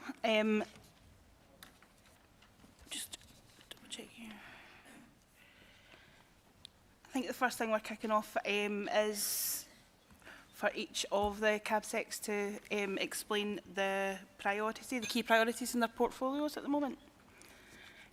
Jenny, do you want to start? Thank you, Lorna. Thank you, Conference, and thank you, Shona. Delegates, we're gathered here today at what is still an undoubtedly challenging time for Scotland's schools. Ask any teacher and they'll tell you that we're still in a period of recovery from the pandemic. And as Education Secretary, my job is to help them in that process. Now, over the course of this parliamentary term, I'll be taking forward reforms to our qualification system and also introducing new legislation which will replace the SQA. I'll also be working with Scotland's councils and helping to address some of the challenges that we're seeing around behaviour and attendance post-pandemic. So I'm very aware of the need to drive constant improvement in Scotland's schools. But let's not lose sight of what we're achieving in education, because even after 14 years of Westminster austerity, we're investing record amounts in Scotland's education system. So let's tell that story that Shona spoke to. We invest more per pupil and we have more teachers per head than any other part of the UK. We've got the best paid teachers anywhere in these islands. In our primary schools, the most recent and comprehensive data shows that attainment is at a record high in both literacy and numeracy. Since we came into government, the number of schools in good or satisfactory condition has grown from around 60% to more than 90%. Free school meals have been extended. There's been a massive expansion in childcare. And since we came to office, around 700,000 students in Scotland have benefited from our commitment to free tuition. That's a record of achievement that our party can be proud of. Now, that's what we've achieved during 14 years of Labour and Tory austerity from Westminster. Just imagine what we could achieve with independence.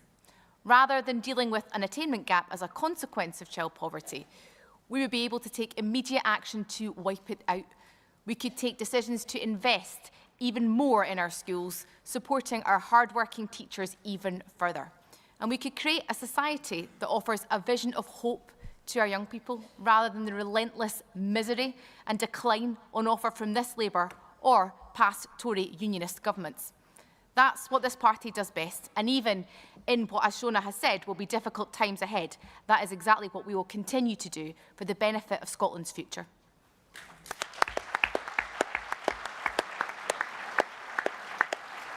Thank you, Jenny. Neil, if we can come to you now. Thank you. Thank you very much indeed, Lorna. Conference, I don't think we've actually had the opportunity as a party to thank Shona for her service to our nation as Deputy First Minister. And I think it would be important for us not just to mark her service to our nation, but also her selflessness in her service to our party as well. Thank you, Shona.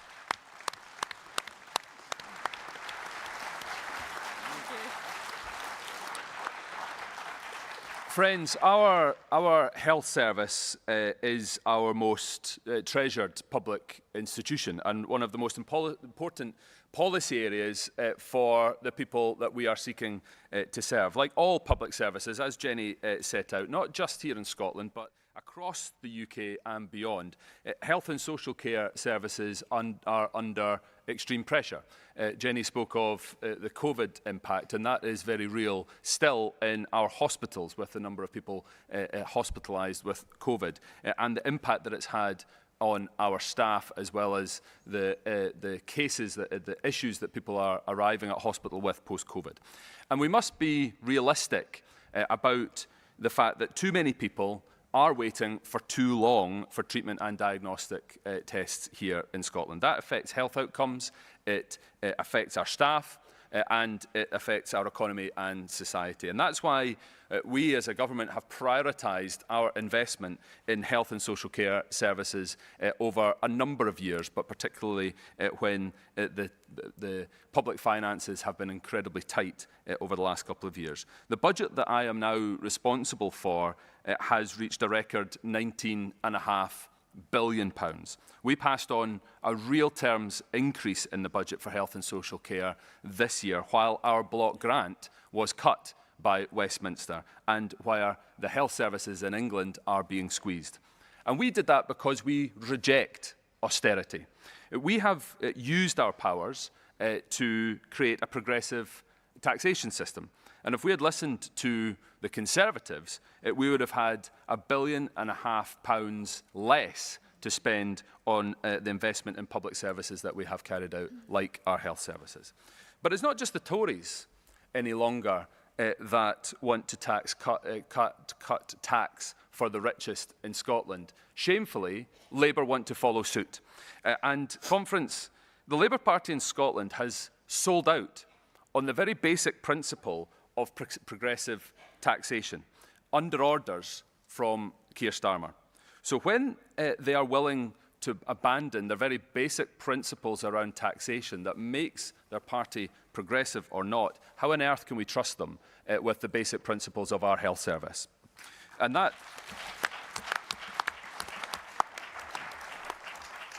what has our record investment funded by progressive taxation delivered?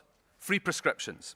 NHS staffing is at a record high and has had 12 consecutive years of growth. Our core accident emergency units in Scotland are the best performing anywhere in the UK. We have the highest number of GPs per head of population than anywhere else in the UK, not just this year, but for the last 5 years. We have led the world on public health measures such as minimum unit pricing for alcohol to help prevent further ill health.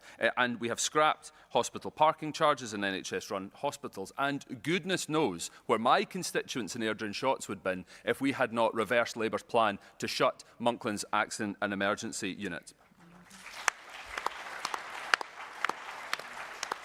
So we are going to continue, colleagues, to suffer the negativity in the commentary from the opposition and the media about our health services. We must be realistic about the challenge, of course we do, but we owe it to our incredible health service staff and our patients to celebrate the success that there is in our health service as well. And yes, we also need to embark on reform of our health and social care services. We need to see improvements in our health and social care services.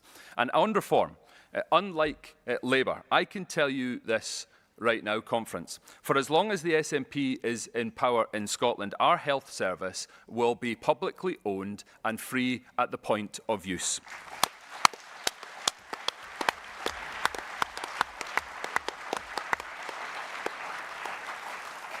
But of course, reform we must to see a sustainable health and social care service going forward, to improve the services our people we serve need and deserve, and to enhance and embrace the innovation that is available to us, all of which I hope we will have the opportunity to discuss in the session before us. Thank you.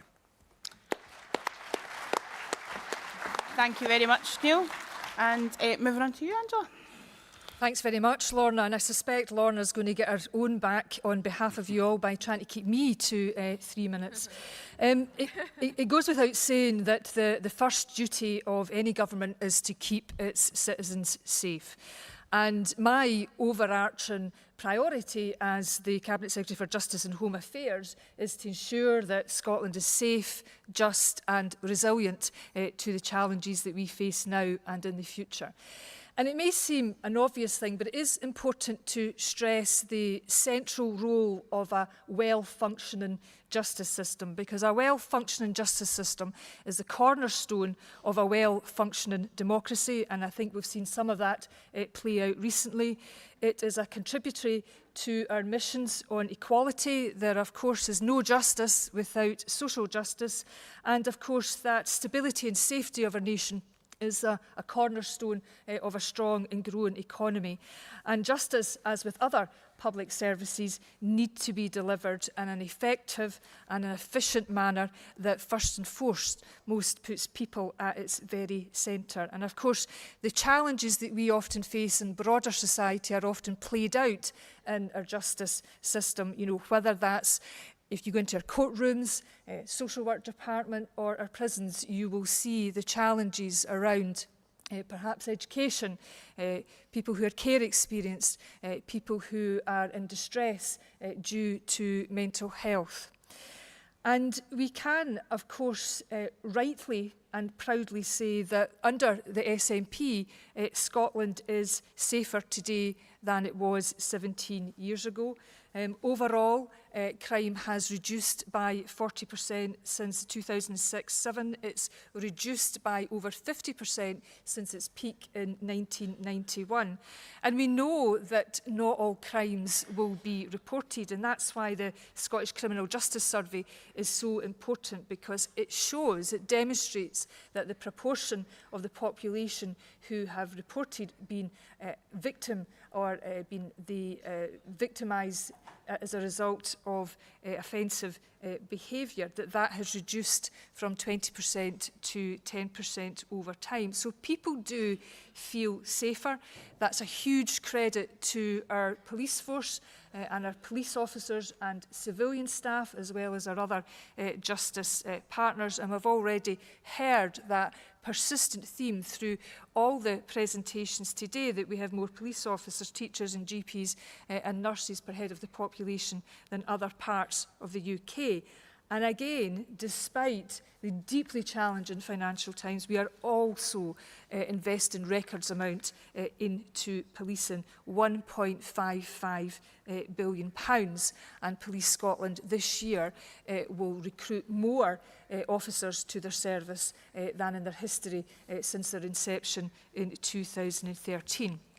But the reality, the quite hard reality, is that the nature of crime is changing. We see crimes of dishonesty increase, particularly shoplifting, domestic abuse, sexual crime is at its highest level ever. We see those long-term increase in crimes, particular against women and girls. And you can have that debate about whether that's increasing frequency or increasing reporting. And of course, both factors will be true.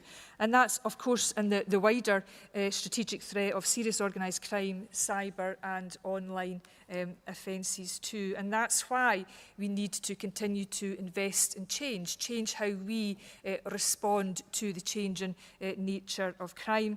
Yesterday, I attended a fringe meeting and we spoke about the world-leading digital evidence sharing capability, the importance of body-worn video, summary case management in our courts to get earlier resolutions, and that vital collaboration between mental health and justice, and also the pre-recording of evidence for victims. We have a number of very important reforms going through the Scottish Parliament just now, namely in the Victims' Witness and Justice Reform Bill. And that is about embedding expertise in our system, primarily via the Sexual Offences Court, and adopting that requirement on all of our justice agencies to be trauma-informed, to being able to recognise and respond to the impact of trauma. And again, I'm very pleased that despite the challenging financial times, that we continue to invest £48 million in victim support organisations, and of course other colleagues in government are also investing in the Equally Safe programme, which is combating violence against women and girls. And I'll just finally say a very brief word with respect to prisons and community sentencing. With all of our sentencing options, whether that's sentencing in the community or sentencing in prison, the purpose is to change lives, and to change lives so that we continue to create safer communities.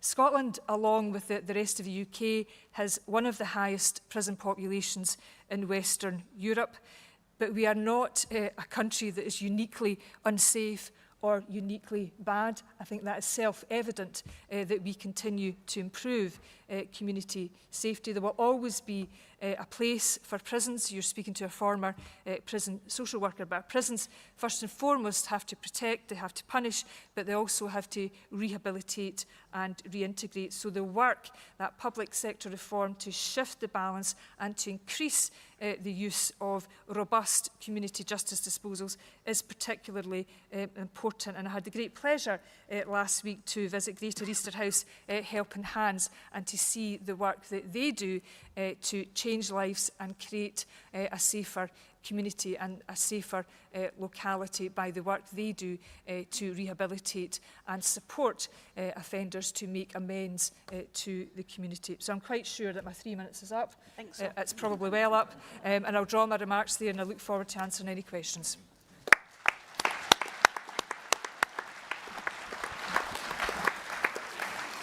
Well, indulge you slightly, Chair, but don't let it happen again.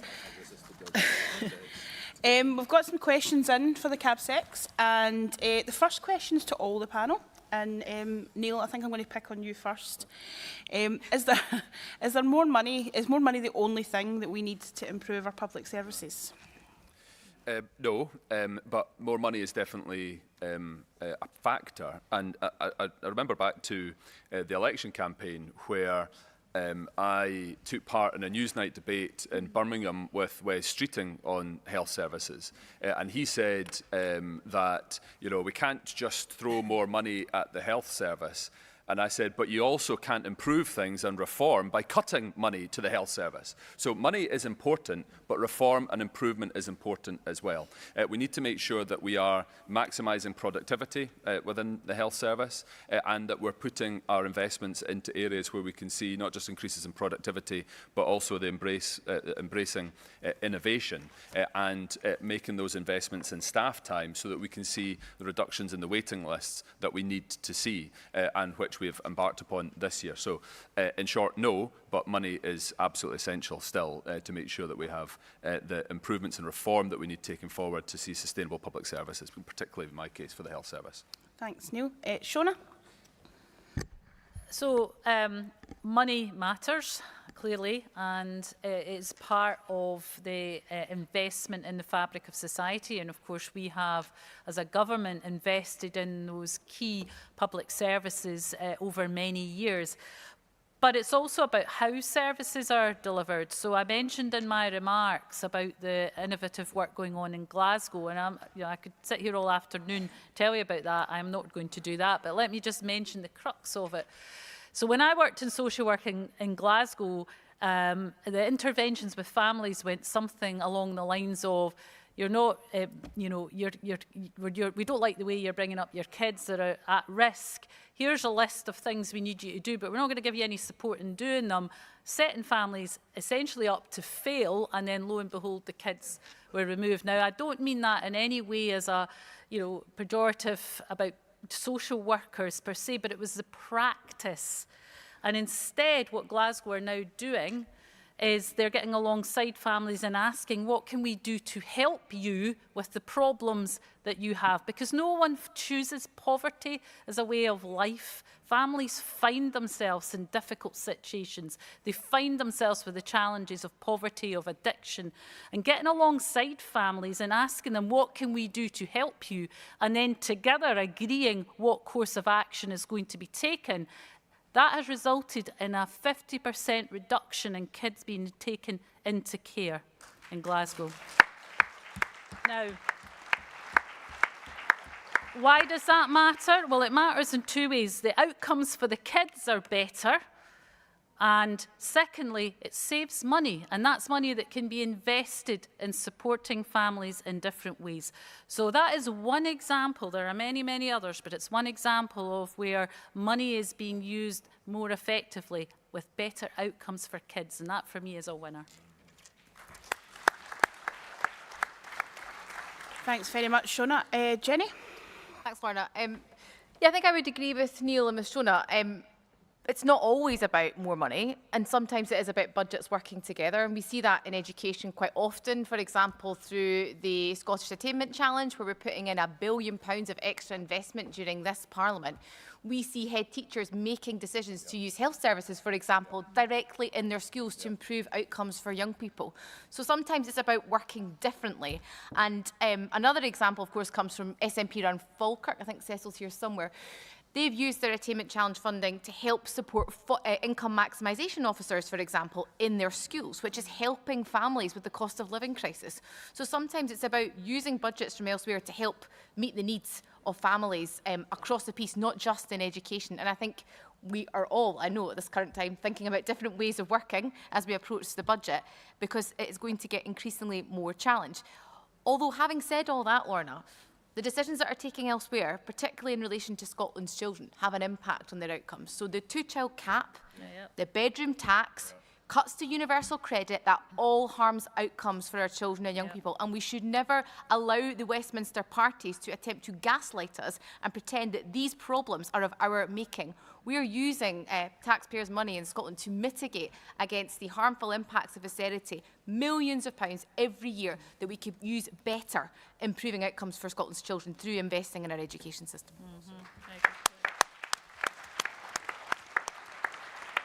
Very well said, Jenny. And over to you, Angela. Thanks very much, Lorna. I mean, I do always think it's important to test when people say, well, we can't do that because we need a change in the law, or we can't do that because we need more money. And I do think it's absolutely imperative that we test that at all times. There is a financial necessity to test that. And some of the biggest changes that we have achieved within justice has actually been about that whole systems approach. And I'm thinking in particular around the incarceration of young people. So, you know, if I take a trip down memory lane when, you know, I went to my work 20 odd years ago in Perth Prison, and I would pass the Young Offenders Institute in Polmont, there would be several hundred young people in Polmont. Several hundred. So in terms of the 18 to 20-year-olds, under 21-year-olds, those numbers usually sit around 160 to 175. And of course, before recess, we have passed legislation to end the incarceration of children, and that being under 18s. And that is a significant achievement and something that we should defend to the hilt. It also means, in terms of that whole system's more preventative approach, that we have successfully, by 90% reduced the number of children that are being prosecuted. And that is all to the good and the long-term benefits of children and their families and our communities. And I can also point to the work that Neil and I are invested in terms of that interface between justice services and mental health. I don't want police officers spending large parts of their shift in an A&E because they can't, you know, safely hand someone over.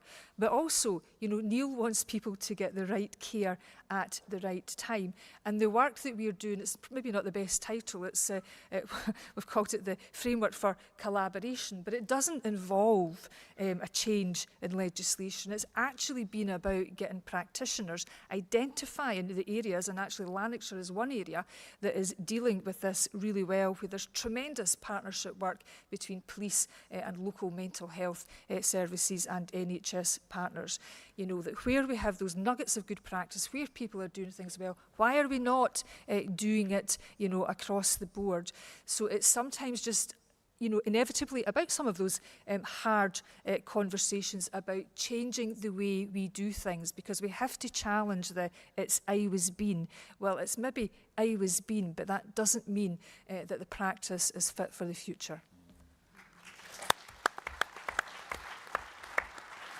Thanks very much, Angela. So we're moving on to specific questions here, and the first one up is for you, Neil.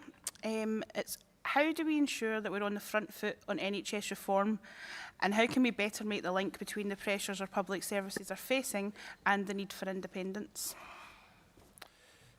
So, in terms of being on the front foot on reform, I think we are. I think it's an issue that is not easy or straightforward, because sometimes it's going to mean difficult conversations around service delivery, how services and where services are being delivered, but making sure that it is being led by clinicians, by medical experts on what is the safest way of delivering services, but also how we adopt the innovation that is available to us. We had an incredible fringe session at lunchtime talking about the innovations, the research that is available to us in brain health and the work that is underway to understand, to be able to provide earlier diagnosis of brain conditions such as dementia, Alzheimer's and others. We've got my Chief Medical Officer also working extensively on how we can have earlier diagnosis of cardiovascular disease, because it has an element of predictability around the types of people, their lifestyle, and how likely they are to develop elements of cardiovascular disease that sadly still cost so many lives here in Scotland. So I think we are well down the road in terms of an understanding amongst the public of the need for reform, for that earlier preventative intervention at primary care levels. I had a very good conversation with the Royal Colleges last week on how they can be involved from a clinical perspective on the clinical leadership that's required in order to do that, and which measurements we're using to measure success. How we link that to independence comes back to the last question around how we finance that, because we have seen a reduction in investment in health and social care services south of the border. That means our block grant has been reduced and inhibits our ability to invest in the way we would want. We cannot use the resources that are ours in a way that we would want to. We need to make the case and make the connection between the cost of living crisis, between the pressures that are in our public services and the decisions that are being taken at Westminster that Jenny so eloquently outlined, and narrow it down to the fact that many of the issues that we're facing, both the drivers of ill health and poverty and health inequalities, but also the strain that is on our public finances, are all down to decisions that are not of our making and we're having to mitigate. So I think we need to keep ongoing, both on setting the agenda of reform, but also linking the need for the independence very much to what we're facing right now in health and social care services.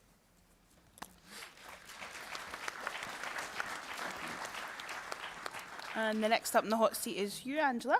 In terms of policing and crime, how do our police forces need to change to reflect crimes of today, e.g. an increase in cybercrime? And as a party, we should be proud of the fact that crime is now at the lowest level since 1974. How do we continue to maintain that level?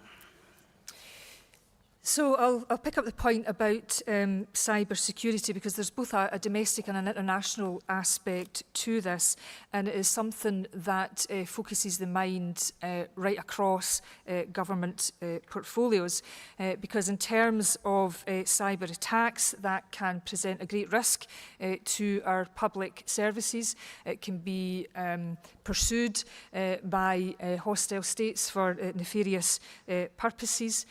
So our resilience to cyber attacks is absolutely imperative, and that's a key focus of my work, not just as Cabinet Secretary for Justice, but also with my cross-government resilience hat on, because we have to be able to identify those risks, and we have to ensure that public services and indeed, particularly smaller companies, small to medium-sized enterprises and the charity sector, that they are prepared and that they are thinking very closely about the need to be cyber resilient, because a disturbance can indeed turn vital services upside down. There are also other risks to individuals, quite often vulnerable individuals, as a result of scams. And we do know, and the question is quite apt, because although overall crime is down, as I said in my opening remarks, it is changing, and cyber-related crime has increased, particularly driven by scams. So there is more to be done in terms of public awareness and what individuals can do to keep themselves protected. But it also points to the need to change the skills the workforce across the criminal justice system, but I suppose in particular the police, because it does mean that you need people who are particularly IT savvy and skilled. There's a real expertise around cyber security, and indeed a lot of our educational establishments, higher education and colleges, are now doing courses on ethical hacking and how to upskill the workforce in terms of promoting that cyber security. And that means that has to be embedded within our criminal justice system and indeed in our police force, whether that's amongst police officers or indeed civilian staff. Thanks very much, Angela. And the last question is, just before I pass back to Shona to sum up, is for Jenny. How will the process of education reform help to drive improvements in our schools? Thanks, Lorna. So I think there are two parts to education reform. The first relates to qualifications reform. And I think it's worthwhile, first of all, saying that we have seen real transformation in relation to the type of qualifications we have in Scotland under the SNP.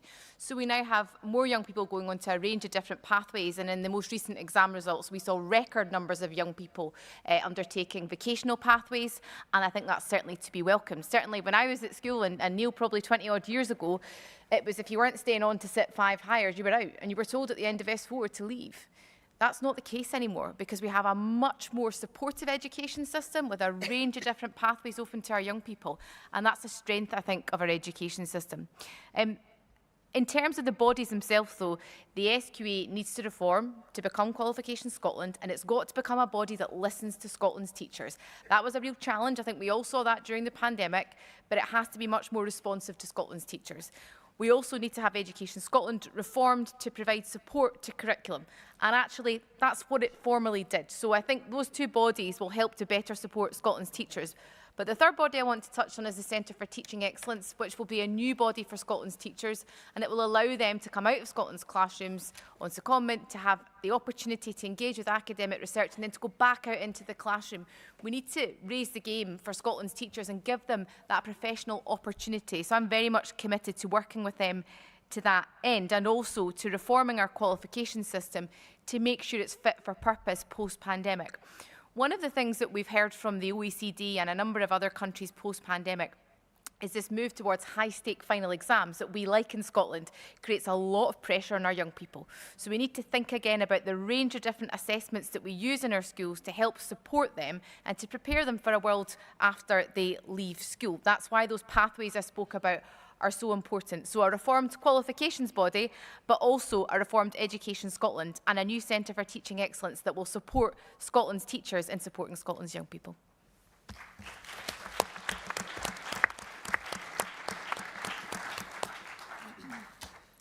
Shona. I'll be very brief. Thank you for all the questions and for what has been hopefully a session that's given you a bit of insight into the innovation and excellence that we have within our public services in Scotland. And as I said in my speech, I guess the message I want to leave with you is if we don't tell the story, no one else is going to.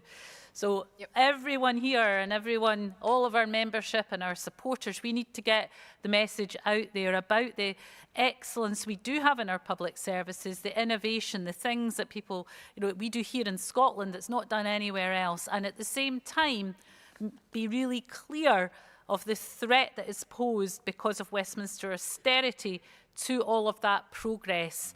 And of course, what more we could do if we had the full fiscal levers of independence. It's a clear message, folks. And I think over the next 2 years in the run to 2026, that's what we all need to be getting out on the doors and getting that message across. Yes. Thanks.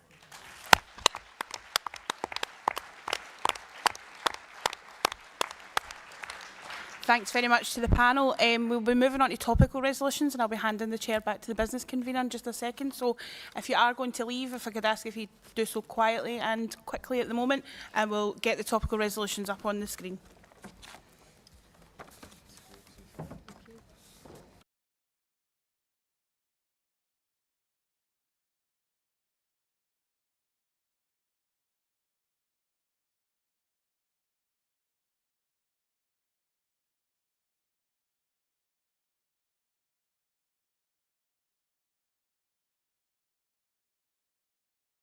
We'll just give people a wee minute to leave if they're departing.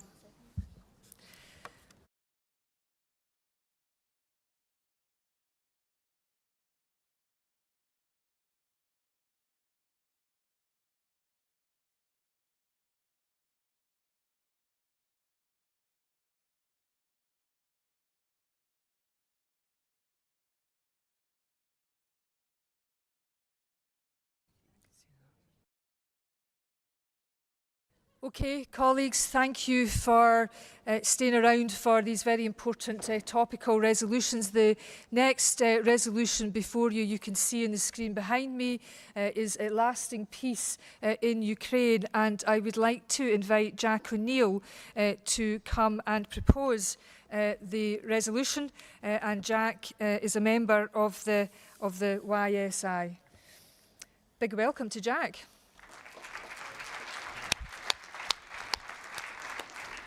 Thank you very much, Conference. It's nerve-wracking getting up here to speak, but it's nothing compared to what men my age are doing in Ukraine, fighting for their democracy. It's a privilege.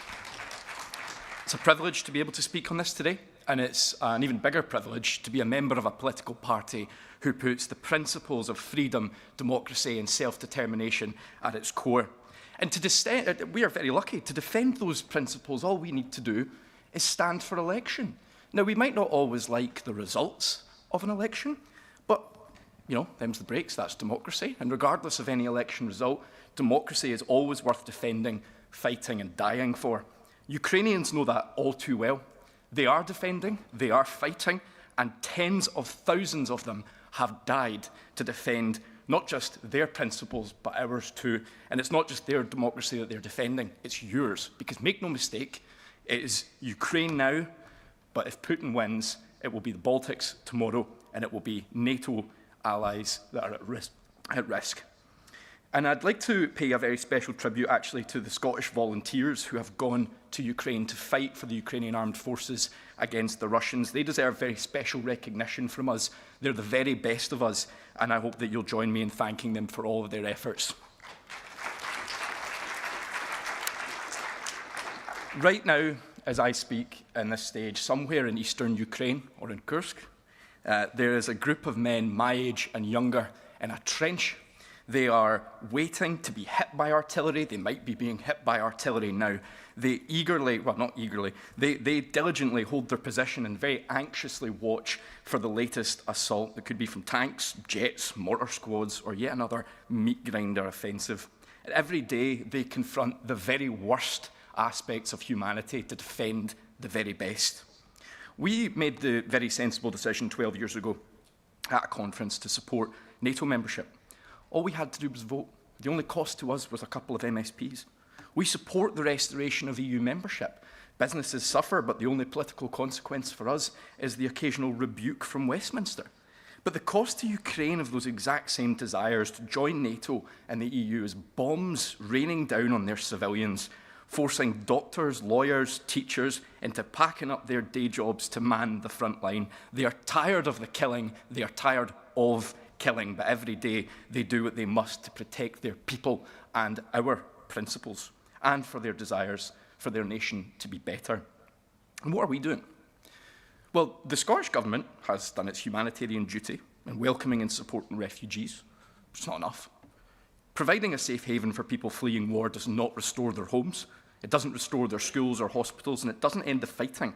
And so I hope that the Scottish Government will continue to support the efforts of Ukraine to protect their people and principles and dedicate what it can to help bring about peace. And I hope that this party will call out Russia for what it is, a terrorist state. The UK Government, who in fairness led the way in terms of military support for Ukraine, now panders to Russian disinformation and Putin's empty threats. Too slow on seizing Russian money in the UK, too slow in delivering military aid, and now disgracefully limiting the Ukrainians' military capabilities by preventing them from using Storm Shadow missiles on Russian soil. I hope our MPs will call Starmer out for what that is, cowardice. Because the empowerment of the Ukrainian military is vital. We know that Putin only responds to strength. Now, if Ukraine wanted to, they could end the war now and bring about peace. But a peace that allows Putin to seize Ukrainian land that empowers and emboldens him to take further his desires for territorial expansion at the cost of neighbouring democracies is no peace at all. If you want proof of that, take a look at the cities Russia brought peace to. Bucha and Irpin, where civilians were tied up, raped and shot by the invaders. Bakhmut, once a city of tens of thousands, now nothing more than rubble. That's Russian peace for you. And that's why we have to be very careful when we talk about peace. Far too often, the seemingly innocent suggestions of peace from far-left politicians like Jeremy Corbyn ignore the reality of what peace actually means. Peace doesn't just mean an end to fighting. It means Ukraine's territorial integrity is wholly restored and their cities rebuilt. It means an end to Putin's regime, and it means we help deliver a powerful display to the rest of the world that imperialist antics won't be tolerated and that democracy will always triumph over tyranny. The only peace worth pursuing is the one Ukraine themselves propose, and I'm glad that Zelensky will present his plan to Biden, Harris and Trump soon. Friends, I have spoken about my demands of MPs and MSPs in Western nations, but I actually have a call for everyone. Don't allow yourself to forget about Ukraine. Don't allow yourself to be ignorant of the suffering of their people. Never forget your obligations to defend your principles as much abroad as you do at home. And never pander or be taken in by Russian disinformation. Please, I implore you to support this resolution and to continue to support Ukraine. Thank you.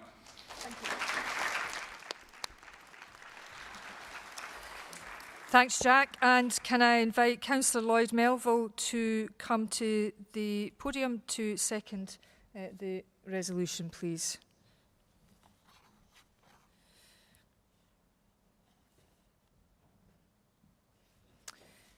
Welcome, Lloyd. You've got 3 minutes.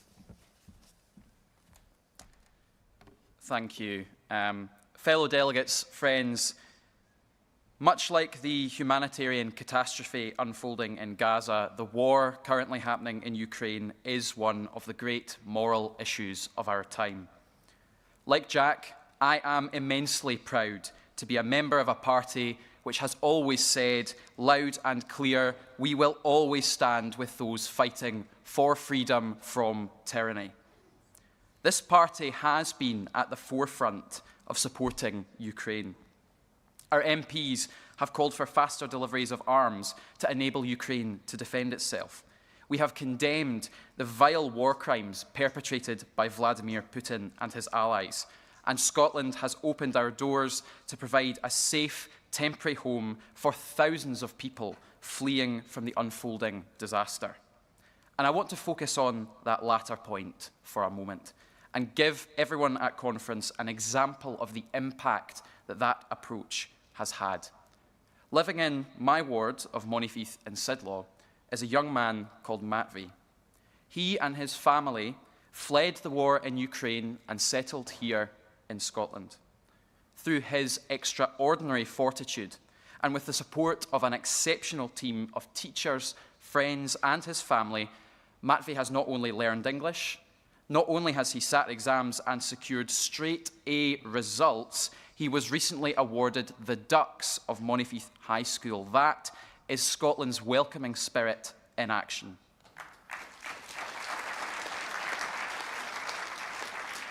Every one of us should be immensely proud of our party's leadership in that respect. But as Jack has said, that is not enough.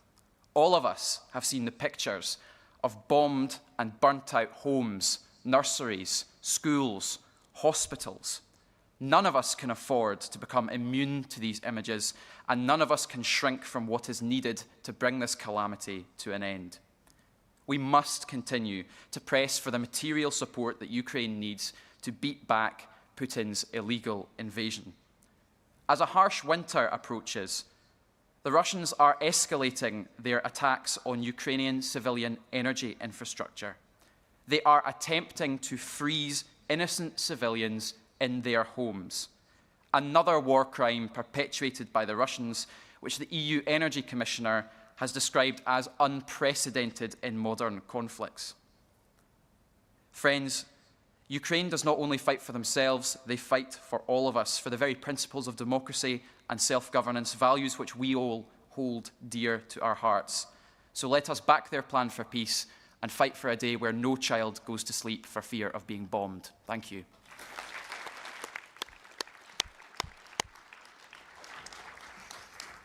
Conference, can I propose that we accept this resolution by acclaim?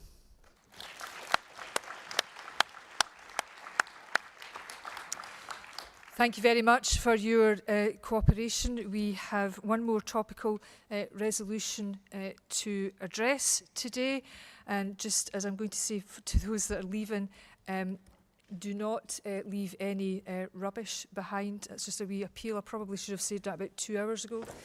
But just a wee help would be appreciated.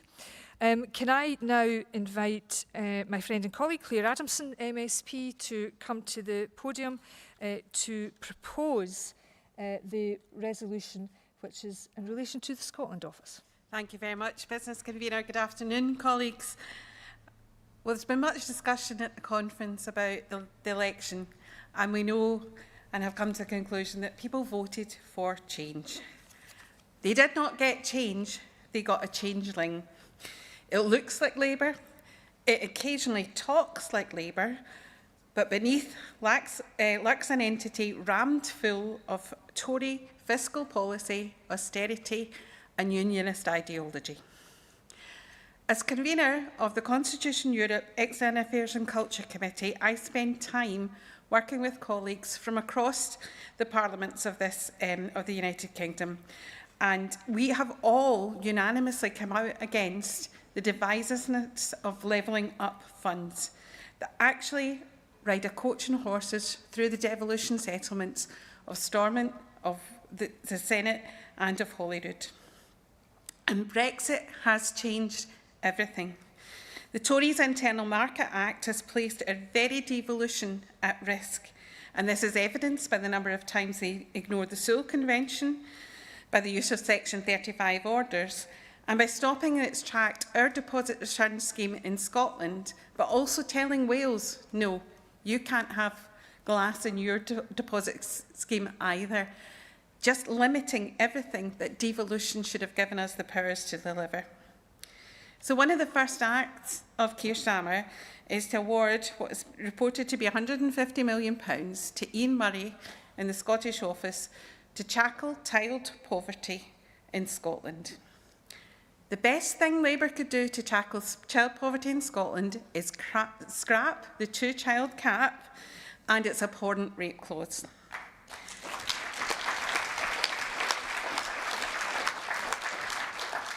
In my own constituency in Motherwell, Musha, North Lanarkshire is run by Labour and Tory arrangement that makes sure that their Labour policies can get through. And they, at the moment, have just scrapped the bus, increased the limit for the buses to 3 miles, and increased the school meals to one of the highest levels in the whole of Scotland. And this is affecting families in my constituency in the middle of a cost of living crisis. We've heard that figure, £150 million, a lot at this conference. That is what's estimated that's going to be cut, that will enforce this government having to bring in what we don't want to do in the means testing of the winter fuel payment for our pensioners. This is simply not good enough. But Conference, I didn't join the SNP to argue for the devolution and the protection of devolution. What we're doing today is calling out what we see is the divisive nature of Westminster and its control of the finances of Scotland. I joined in the 1990s. I remember wearing a T-shirt at a Glasgow rally with an oil rig on it saying, Scotland has all of the fuel and none of the power. 30 years later, we'd probably have a wind turbine saying, all of the wind, none of the windfall. Enough is enough. We know change will only come with independence, but please support our motion calling out the Westminster Government today. Thank you. And can I invite Emma Roddick to the stage to second the motion?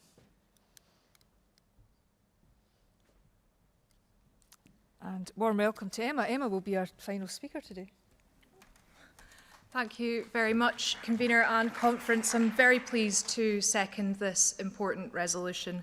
I've sat in the Chamber, in committees, in meetings with Labour MSPs where both of us have been arguing for the same things from the Tories: more support for housing, for disabled people and for those who need it most.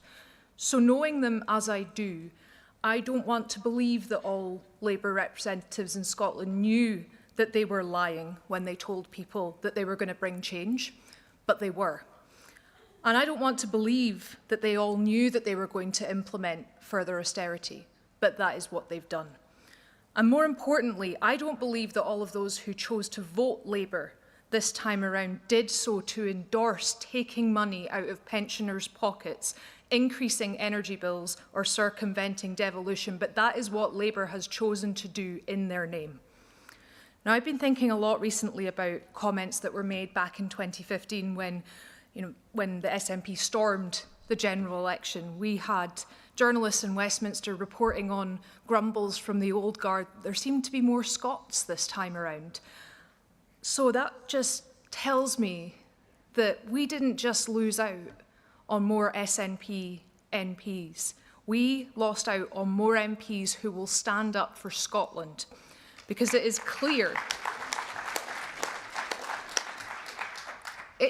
that no matter how much it conflicts with anything that they've said in the past, Scottish Labour will not stand against their own UK leaders as they continue to drag us down the same Conservative path of the last 15 years, even when it comes to defending something like the Tory two-child cap, which is now the Labour two-child cap. £150 million given to the Scotland Office, while £160 million is taken straight from the budget to warm Scottish pensioners, with the Scottish Government learning about this through the press. We could do so much more with that money, and we would be spending it on the real priorities of Scotland. Now, we've got trust to rebuild and principles to prove to the public, but in the meantime, we cannot allow Labour to take power from a Scottish Parliament that will still stand up for Scotland. Labour is breaking the trust with those voters who believed it when they said they wanted to improve the relationship with the Scottish Parliament and end austerity. And we have to make that clear to everyone out there and rebuild that trust in the party that will always protect those who need it most. Otherwise, free prescriptions, childcare, bus travel, financial support to new families, all of it is at risk in 2026. So Labour has a choice to make. Either deliver that change and end austerity and work with the Scottish Government, or prove our point that regardless of who is in power in the UK Government, independence is the only way to deliver real change.